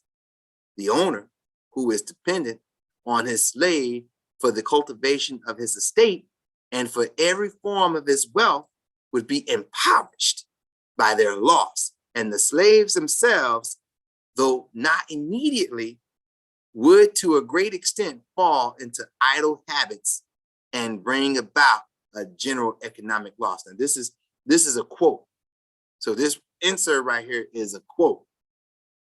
And it's the same rationale that the Americans would argue concerning slavery in America in the time period that we were here in America. Craziness. Okay.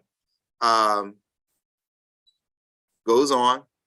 F.L. Shaw, wife of Lord Lugard, Colonial High Commissioner of Northern Nigeria, argued for a gradual rather than sudden enforcement of abolition. Abolition in 20th century Northern Nigeria in the following words. No, I don't want to read that. My apologies. Or did I? Maybe I did. Looks like I did. Nope, I didn't. I didn't. Okay. Going on to page 124.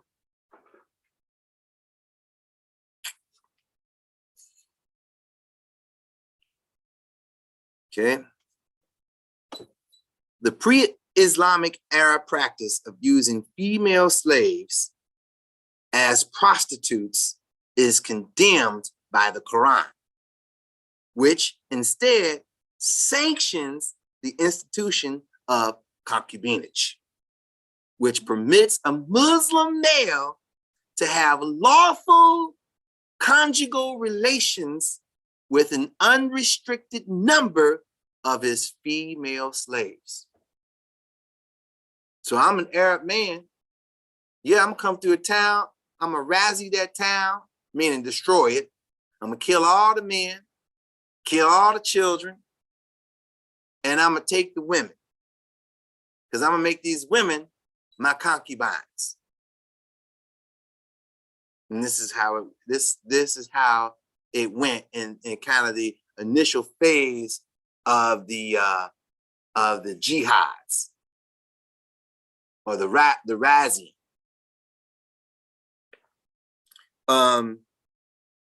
Any Muslim who cannot afford to marry a free Muslim woman may take his female slave as a wife.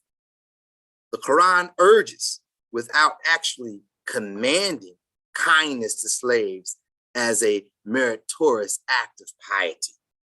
In the same way, it recommends, without requiring, their liberation by purchase or manumission, to which the legal alms of zakat may be devoted, or by the slaves buying their own freedom. Okay, so Islam was not our religion. You were forced into this religion. You were forced into this religion. First, and us, first our mothers were forced into this religion, who would then give children, give heirs to these Arab men who captured them, made them their wife, and what have you. Okay. Page 125. And it reads, the traditional Muslim ideology of slavery is closely linked to the doctrine of military jihad. Just as jihad is directed against non-belief in Islam, jihad is directed against non-belief in Islam. Kufr. So the unbelievers, kuffar, captured in a jihad, are the legally and religiously enslavable in Muslim society. You don't believe what we teach? Okay, we're going to capture you. The Quran, in this regard, admonishes Muslims thus: when you meet the unbelievers in a jihad, smite their necks. Then, when you have made wide slaughter among them, tie fast the bonds of slavery. The victorious Muslim ruler could then choose either to free his captives out of the generosity, presumably after their conversion to Islam. Do you surrender? Your neck is halfway bleeding, your head halfway off. You still alive, but your neck is wounded. Do you surrender? No. All right. Let's finish taking your neck off, taking your head off. Yes. All right, take him down. Or in exchange for a ransom, because you were a prince. You were royalty. And let's not forget, we are royal people. The Timbuktu had the largest library. We had the greatest library. I was watching the video and concerning the library in Timbuktu. They said it wasn't gold. It wasn't the material things, gold, copper, leather goods, blah, blah, blah. That was the highest money maker. The highest money maker in that time period was books. Books was the thing that was,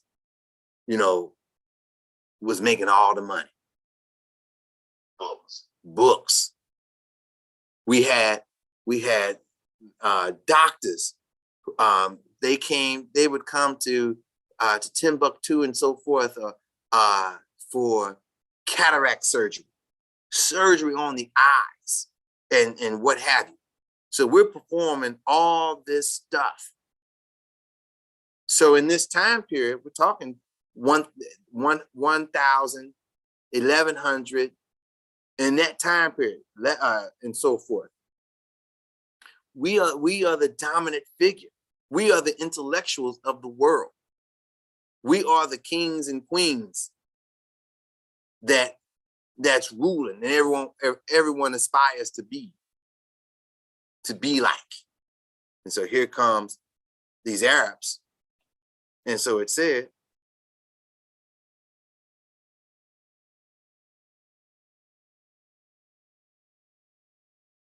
or in exchange for a ransom, was the end of that sentence. Or in exchange for a ransom. You come from a wealthy family. We will take. Well, whose ever accent that is. That's pretty good. Whose ever accent that is. Let's go to page 133. Made me think I was at the gas station.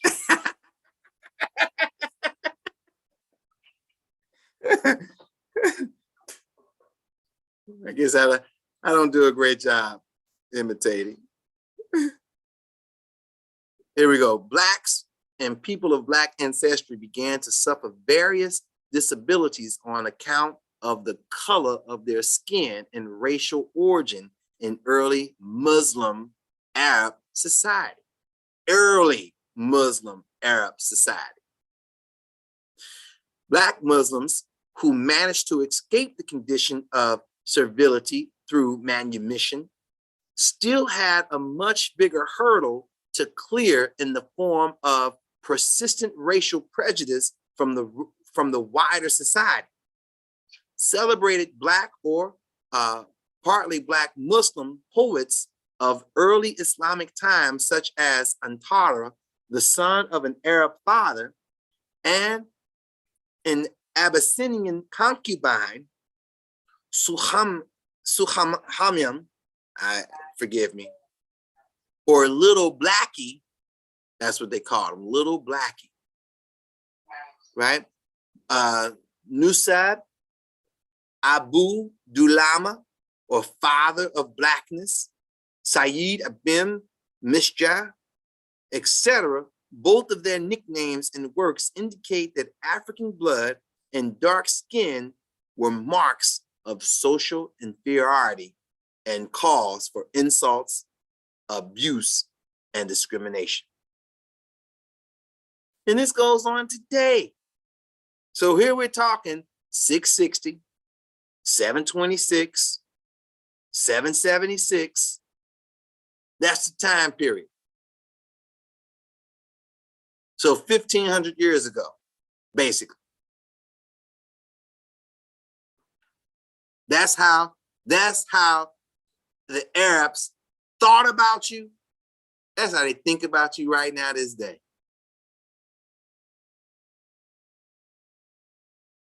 Page 140, 141.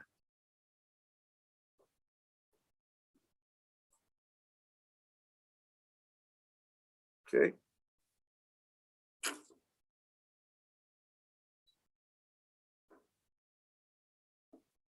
Slavery in general and Black enslavement in particular thus developed into a deeply entrenched institution, accepted in the mainline Muslim heritage by learned Muslim lawyers and pious believers as a matter of course.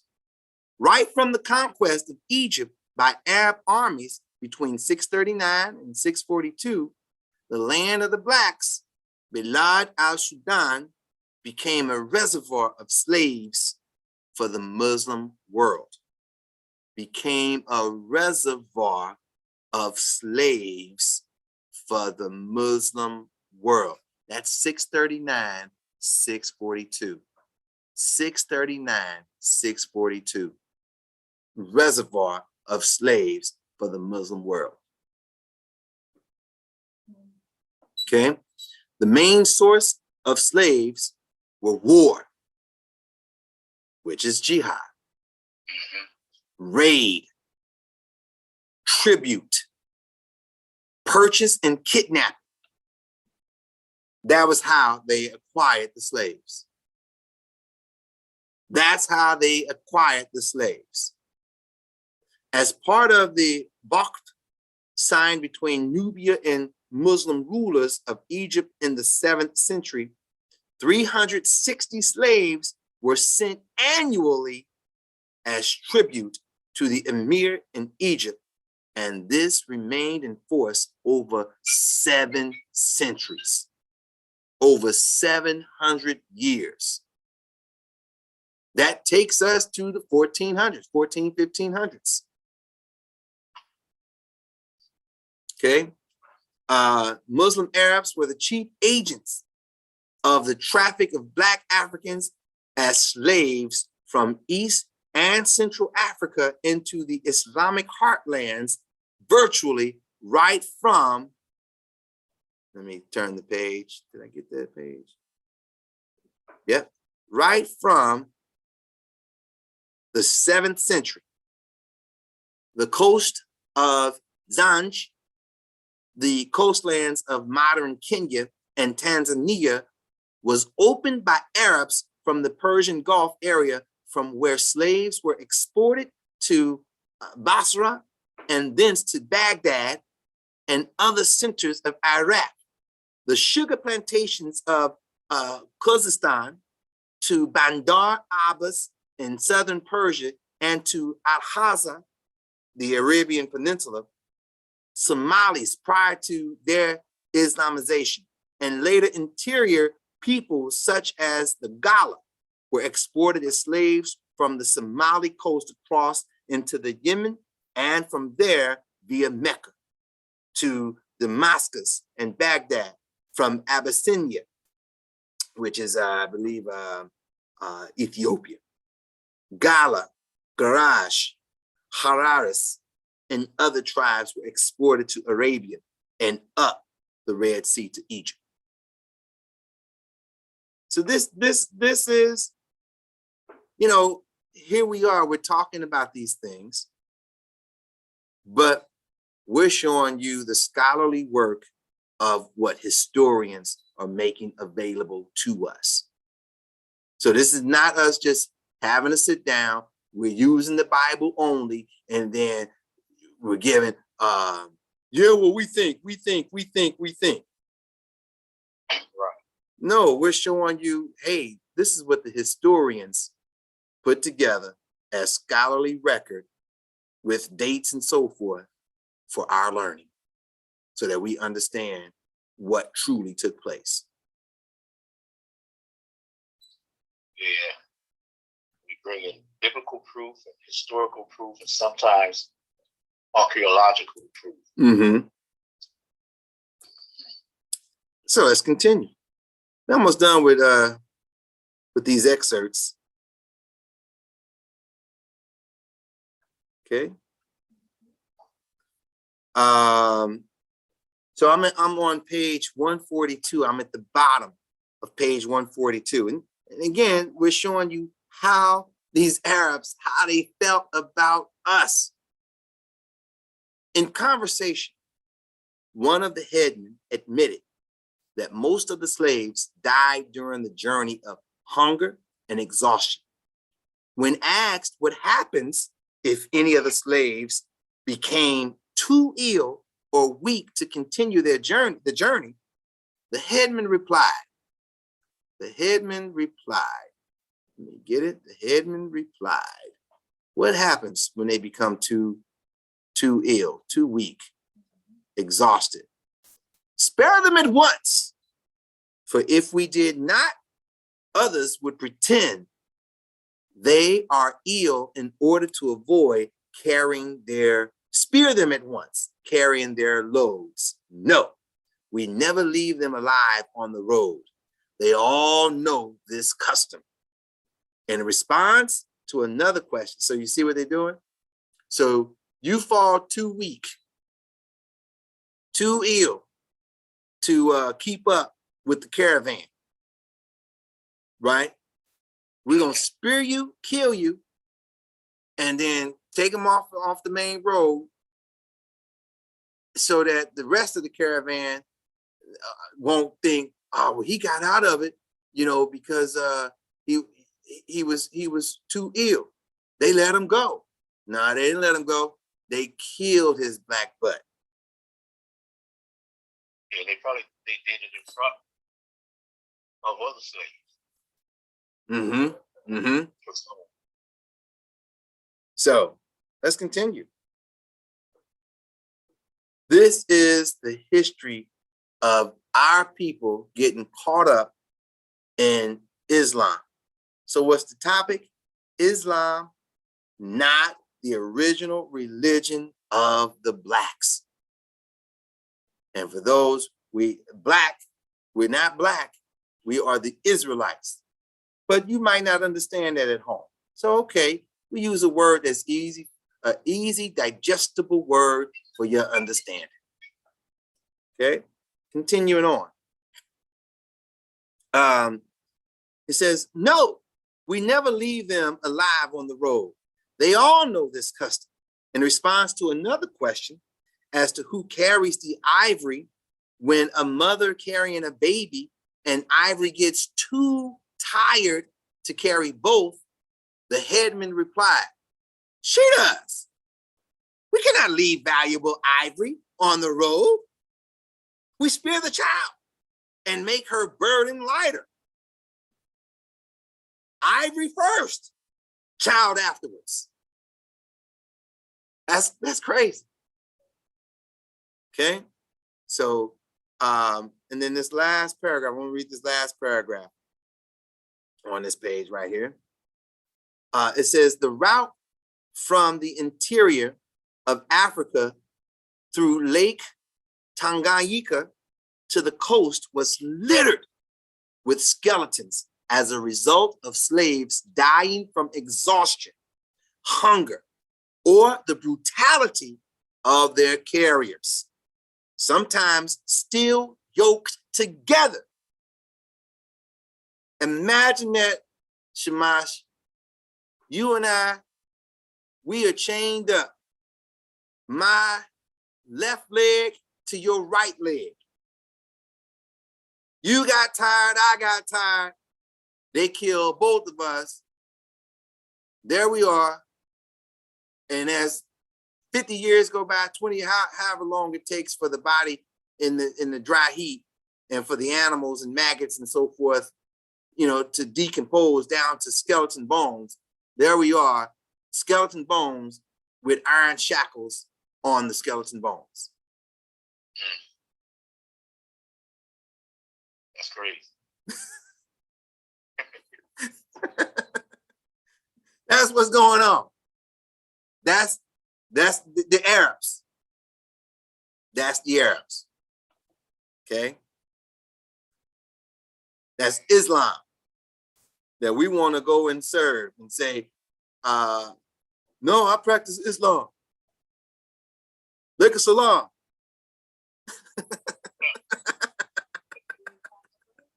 Being proud.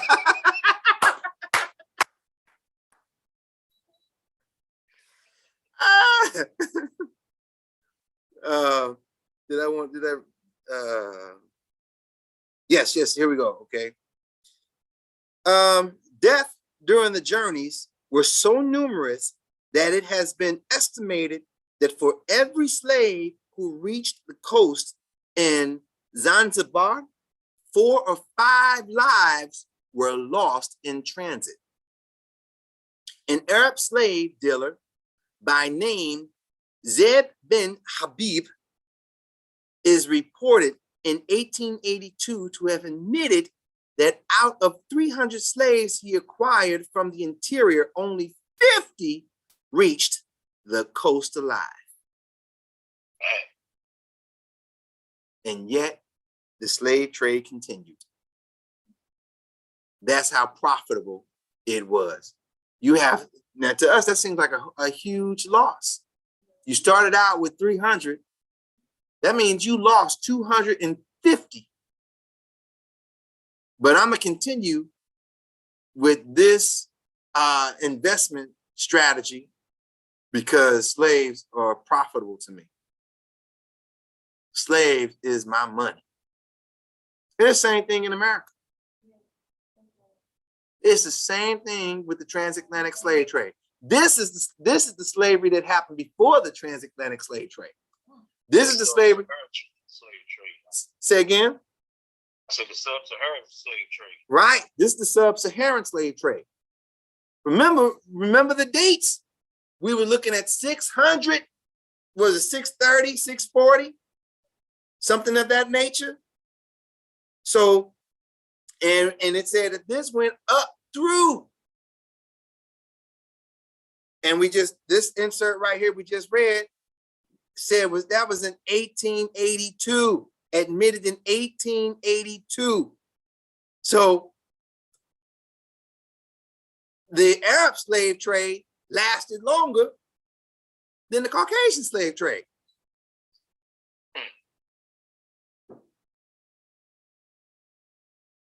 That's heavy. That's heavy. Okay, let's get back to it.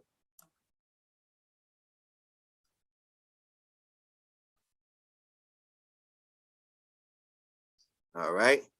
I think this is okay. We'll close that. All right. 140. Okay, I was reading that. What page did I last read to you, Shamash? Do you remember? I lost it now. Oh, well, here it is. Here it is. I'm done with 140, 143. Okay, moving on to page 146. Move on to page 146. Let me clean some of that up.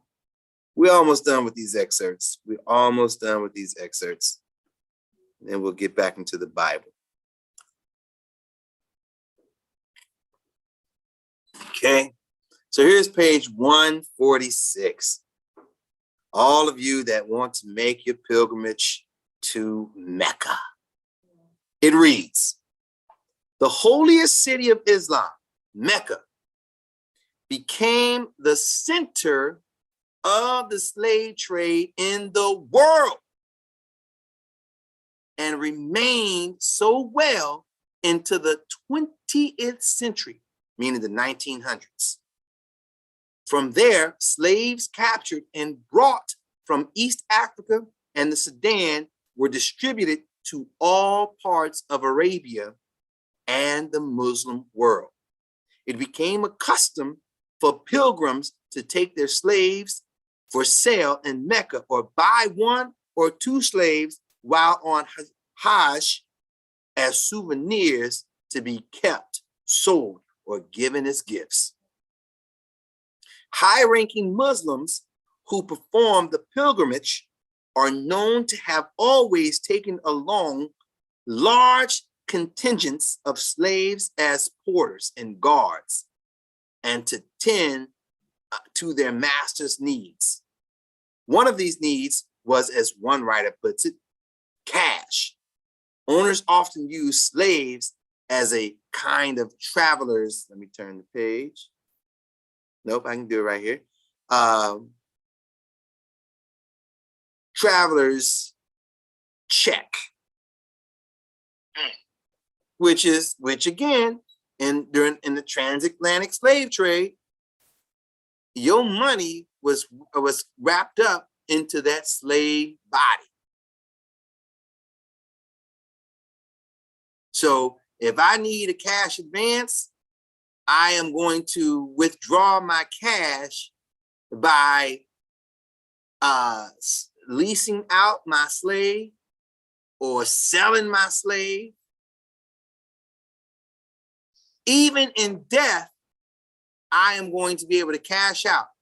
Even with the dead body, I am going to cash out because I'm going to sell this dead slave to the scientific world, to the medical world. And because they're going to take the cadaver, the body, and they're going to dissect it and see how the human body works. So I'm going to make money from birth even unto the grave. I'm going to make money on my slave.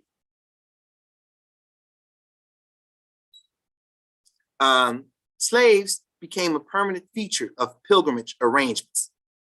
Many unsuspecting free people were taken on pilgrimage, sold, or arrested on trumped up charges and ultimately ended up as slaves. So you just a regular Joe American Negro who practices Islam. You better think again before you say, I'm going to make my Hajj. Let me read that again. Many unsuspecting free people were taken on pilgrimage, sold or arrested on trumped up charges, and ultimately ended up as slaves. And so it is. And so it is. Page 185. No, that's actually it. That was all I had on the documents. Okay. All right.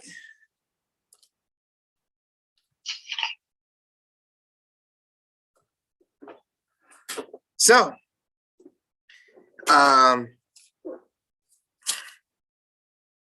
go to Joel chapter 2, verse 27.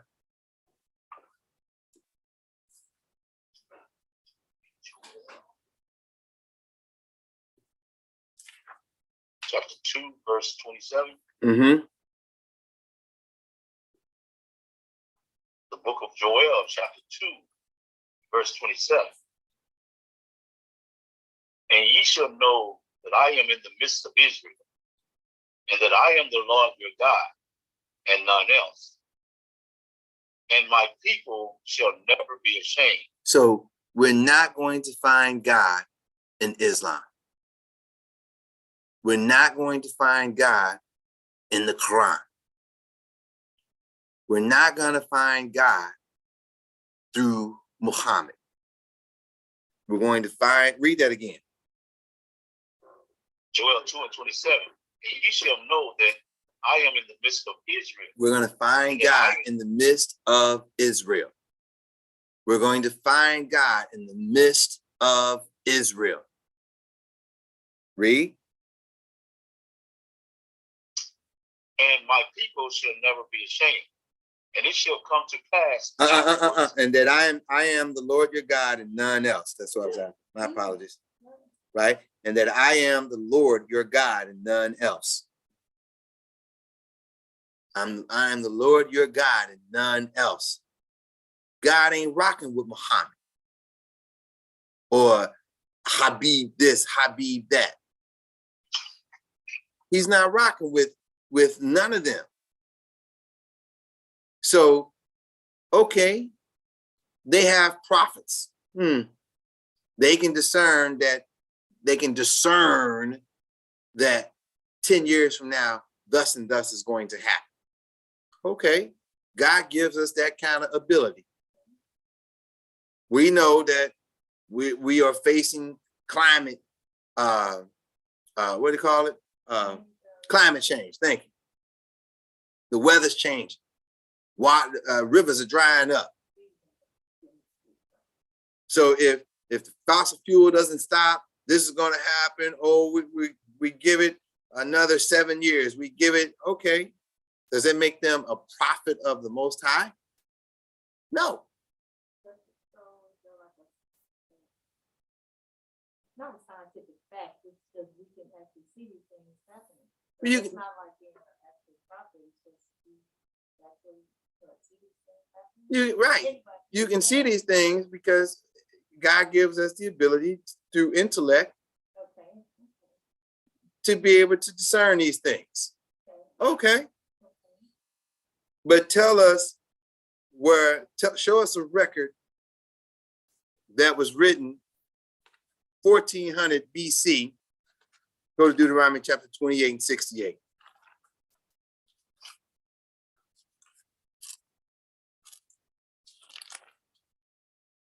Deuteronomy chapter 28 and 68. Book of Deuteronomy chapter 28 and 68. And the Lord shall bring thee into Egypt again with ships. God's going to bring you into captivity again with ships, slave ships. It's 1400 BC. Did we go into slavery on slave ships? We sure did. 1400s, 1300s, 1500s, 1600s. So thousands of years later, this prophecy was coming true. Jump up to verse 64. 64. This is Deuteronomy 28 and 64. And the Lord shall scatter thee among all people, from the one end of the earth even unto the other. And there thou shalt serve other gods, which neither thou nor thy fathers have known. even wood and stone. Even wood and stone. Do we serve wood and stone? We sure do. Christianity and Islam, the Kaaba Rock. Christianity is the wooden cross. Islam is the stone, the black Kaaba Rock that they go and kiss. Right?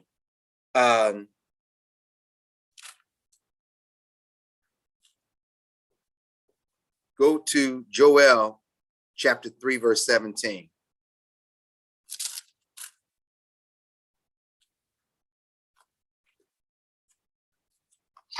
The book of Joel, chapter 3 and verse 17. Let me get there, please. Go ahead. So shall ye know that I am the Lord your God, dwelling in Zion, my holy mountain. Then shall Jerusalem be holy, and there shall no stranger pass through her anymore. So this is future prophecy. Here Joel is giving us yet future prophecy. When Israel returns back as the 12 tribes of Israel. They say that, well, they returned in 1948. Where's all 12 tribes at if they return? All I hear them talk about is the Jews. Well, is when they say the Jews, are they making reference to Judah? Or are they talking about Judah, Benjamin, and Levi? But what about the other tribes? Zebulun, Naphtali, Gad, Reuben, Simeon. What about those tribes since 1948? Since 1948, they call them Israeli to distinguish them from Israelite. Let's show that.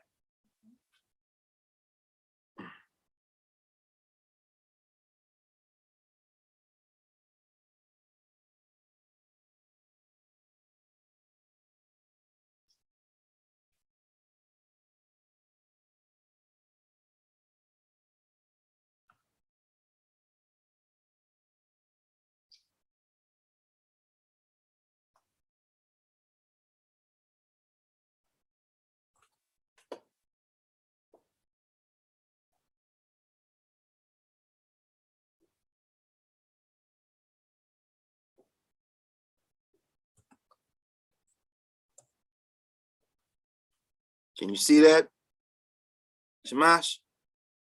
You got to see. Okay. Israeli.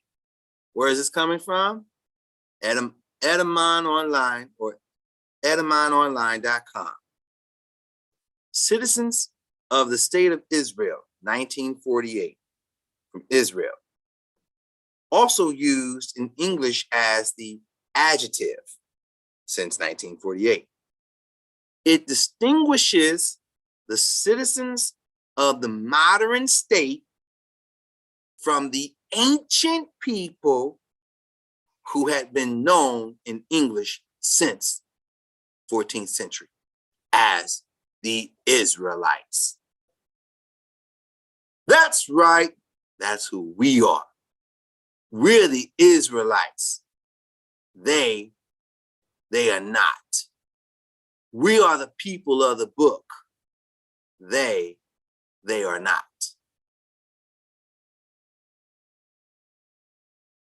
Okay.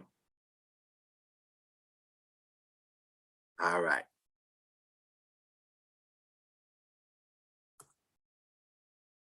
Okay. Go to 1 Peter chapter 2, verse 6. Say it again. 1 Peter chapter 2, verse 6.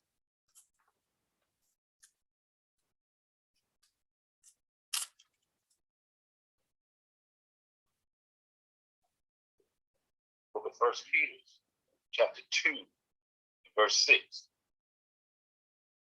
Wherefore also it is contained in the scriptures, behold, I lay in Zion a chief cornerstone, elect precious, and he that believeth on him shall not be confounded. He that believeth on Christ, the Black Messiah, you won't be confounded.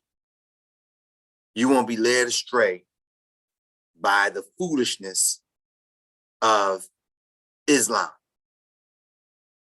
or by the foolishness of other false teachings. You will understand that these laws is what God had given us from the beginning. Go to Psalms.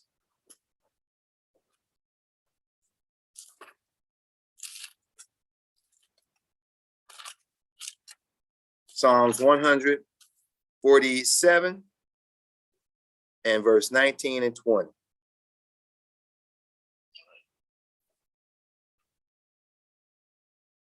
Book of Psalms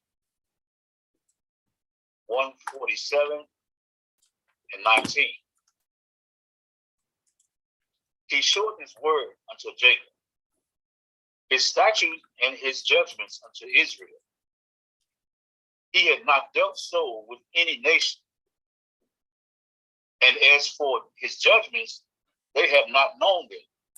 Praise ye the Lord. Praise ye the Lord, right?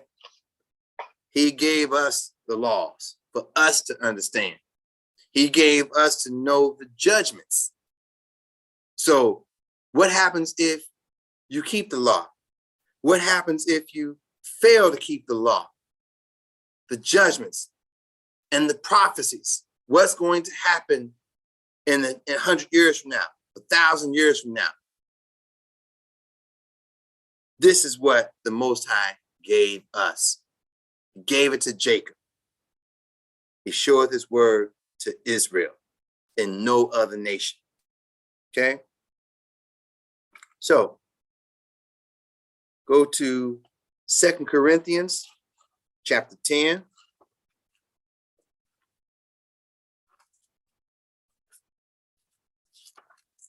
Say that again. Sorry. Second Corinthians chapter 10. 2 Corinthians chapter 10. Mm-hmm. Okay. And start at verse 2. 2 Corinthians chapter 10 and verse 2. But I beseech you that I may not be that I may not be bold.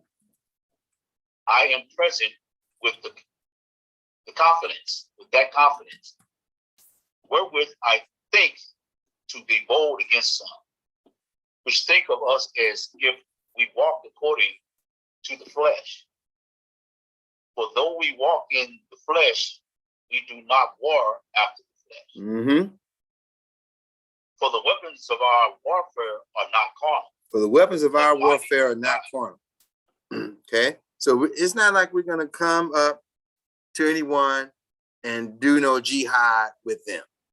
We're not going to come and kill your village. But what are we going to do? Read. What did I stop at? 5? 4. Okay. For the weapons of our warfare are not carnal, but mighty through God to the pulling down of strongholds. So that's what we're going to do. We're going to show you the evidence. We're bringing to you biblical scriptures. We're bringing to you scholarly sources to show you, hey, leave that stuff alone. Leave Islam alone. It's not for you. It was never intended for you.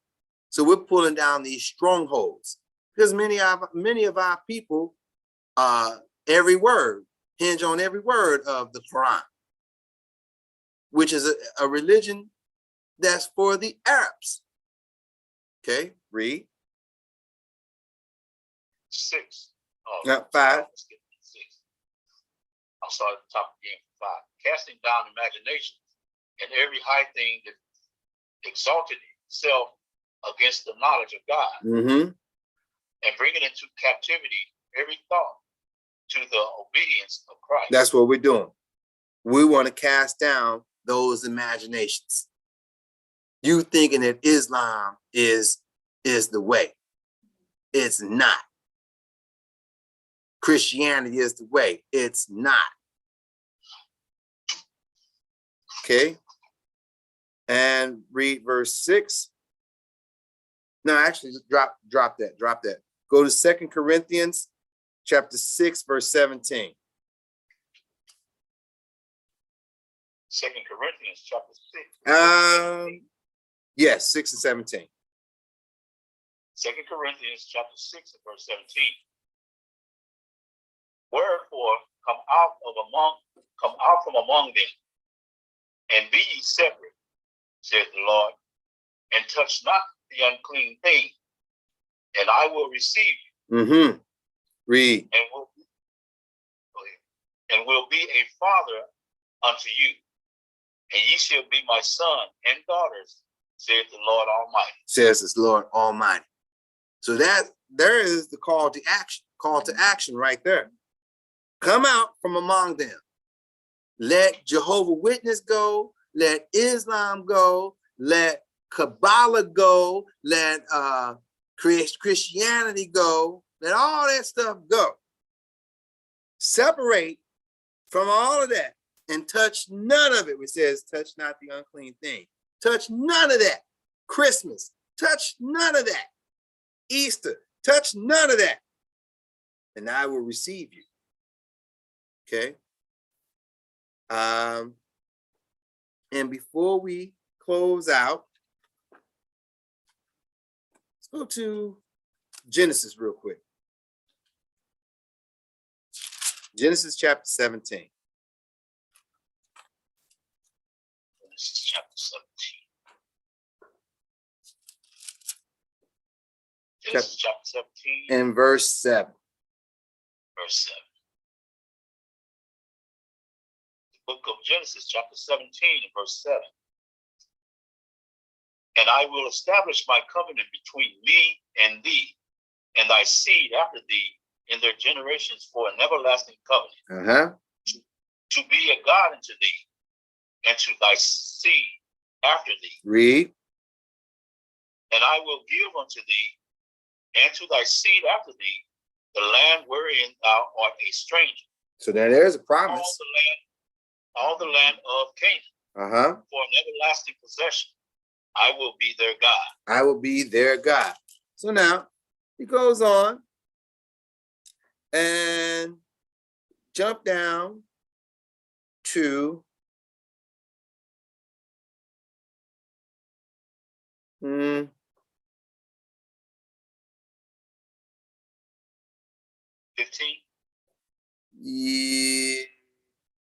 Yeah. Genesis 17:15. And God said unto Abraham, as for Sarai, thy wife, thou shalt not call her name. Did I pronounce that right? Sarai. Sarai.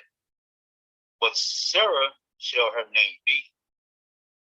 And I will bless her and give thee a son also of her.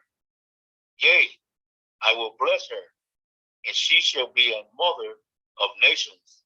Kings of people shall be of her. Then Abraham fell upon his face and laughed, and said in his heart, shall a child be born unto them that is 100 years old? And shall Sarah that is 90 years old bear? And Abraham said unto God, oh, that Ishmael might live before thee. Okay, so Abraham, and we're in this whole chapter, Abraham is told that that the covenant is going to be between he and his seed singular, not plural, after him. Okay, we saw the word seed in verse 7 and 8, and it's singular, not plural. And so, and Abraham is being told that Sarah is going to have a child. Abraham, somewhat concerned that, hey, is this for real? 100 years old. As old as I am? He says, yep, you're going to have a child. Read on. Was that 19? Yes, 19. 19. And God said, Sarah, thy wife shall bear thee a son indeed. Thou shalt call his name Isaac. And I will establish my covenant with him for an everlasting covenant, and with his seed after him. And with his seed after him. Singular. Okay, so it's not going to go to Ishmael. And Isaac has a set of twin boys, Esau and Jacob. So it only goes to Jacob, not to Esau. So the covenant promise is Abraham, Isaac, and Jacob. Read on. But my covenant will I establish. Did I skip 20? I'm sorry. You're at verse 20. And as for Ishmael, I have heard thee. Behold, I have blessed him, and will make him fruitful, and will multiply him exceedingly. 12 princes shall he beget, and I will make him a great nation. But my covenant will I establish with Isaac, which Sarah shall bear unto thee at this set time in the next year. But my covenant will I establish with Isaac. So, go to Romans chapter 9.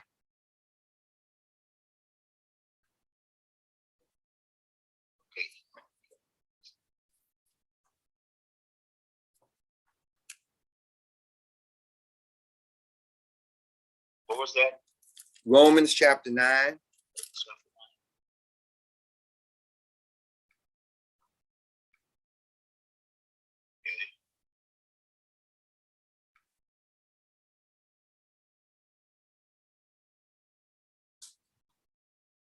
Start at verse 4.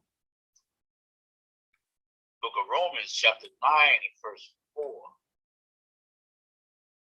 Who are Israelites, to whom pertaineth the adoption. You know what? Start up a little bit. Start at verse 1. Verse 1. Romans chapter 9 and verse 1. I say the truth in Christ. I lie not.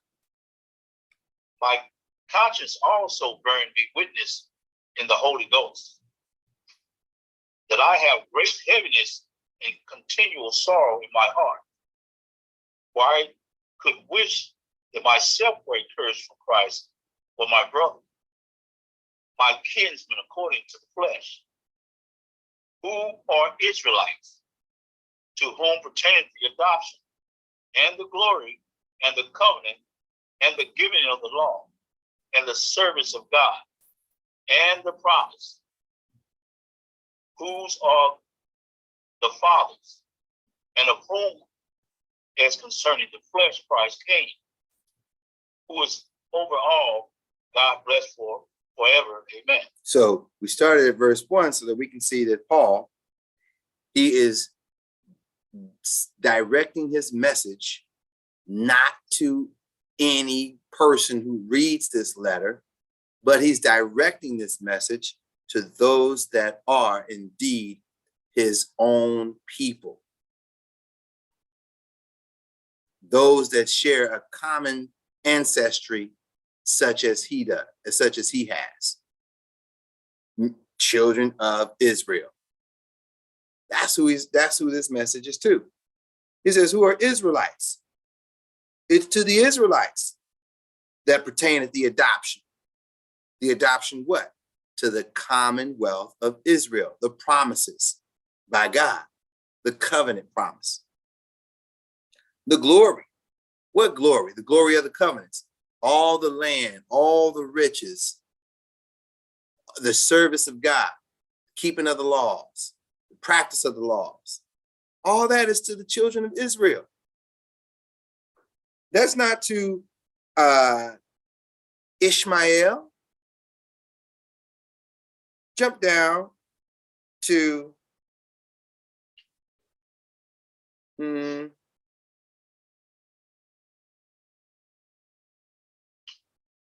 7. So jump down to 7. Mm-hmm. All right. This is Romans 9:7. Neither, because they are the seed of Abraham, are they all children. But in Isaac shall thy seed be called. Abraham had multiple children. He had 8 children. Ishmael being the first. No, the covenant promise is not with Ishmael. The Arabs is not with them.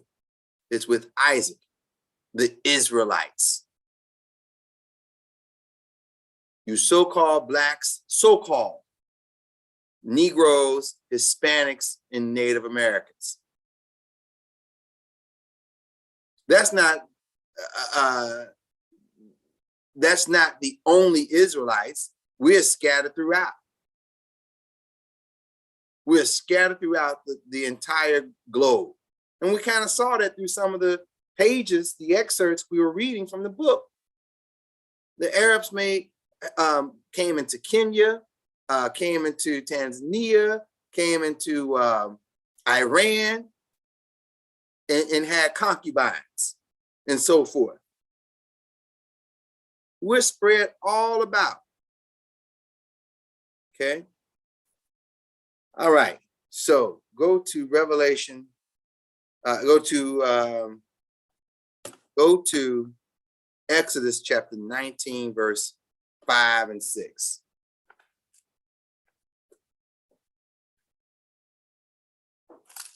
All right. The book of Exodus, chapter 19, and verse 5. Now, therefore, if ye will obey my voice indeed, and keep my covenant, then ye shall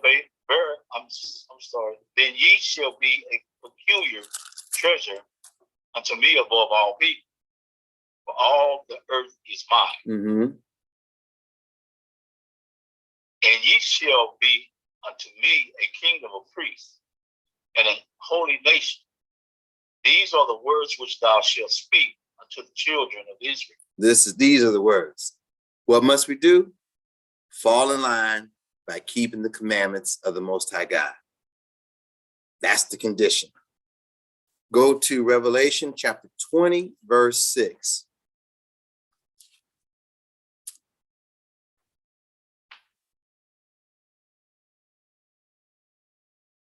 The book of Revelation, chapter 20, verse 6.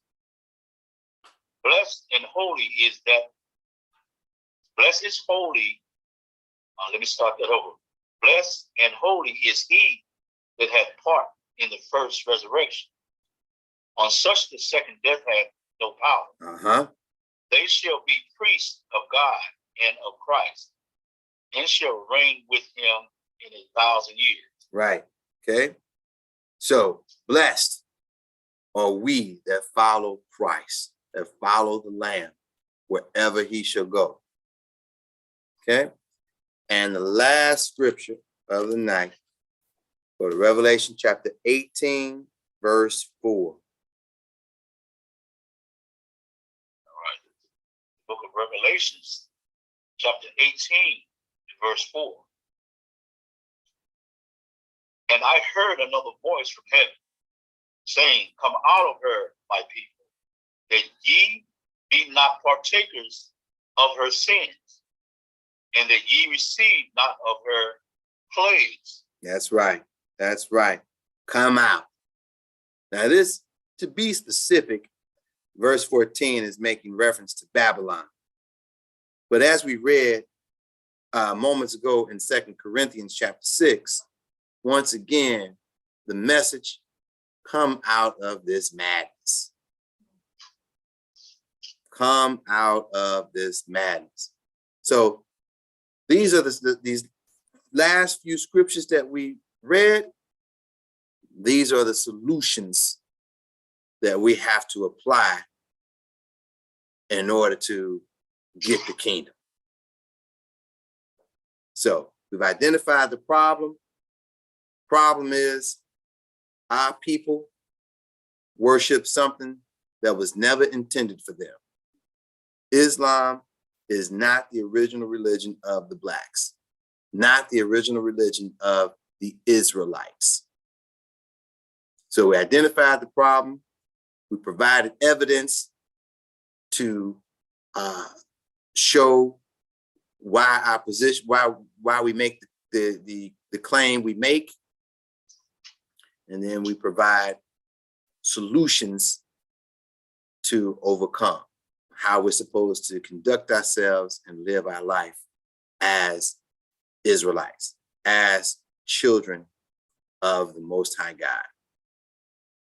And with that, we say shalom. Summed it up. All right.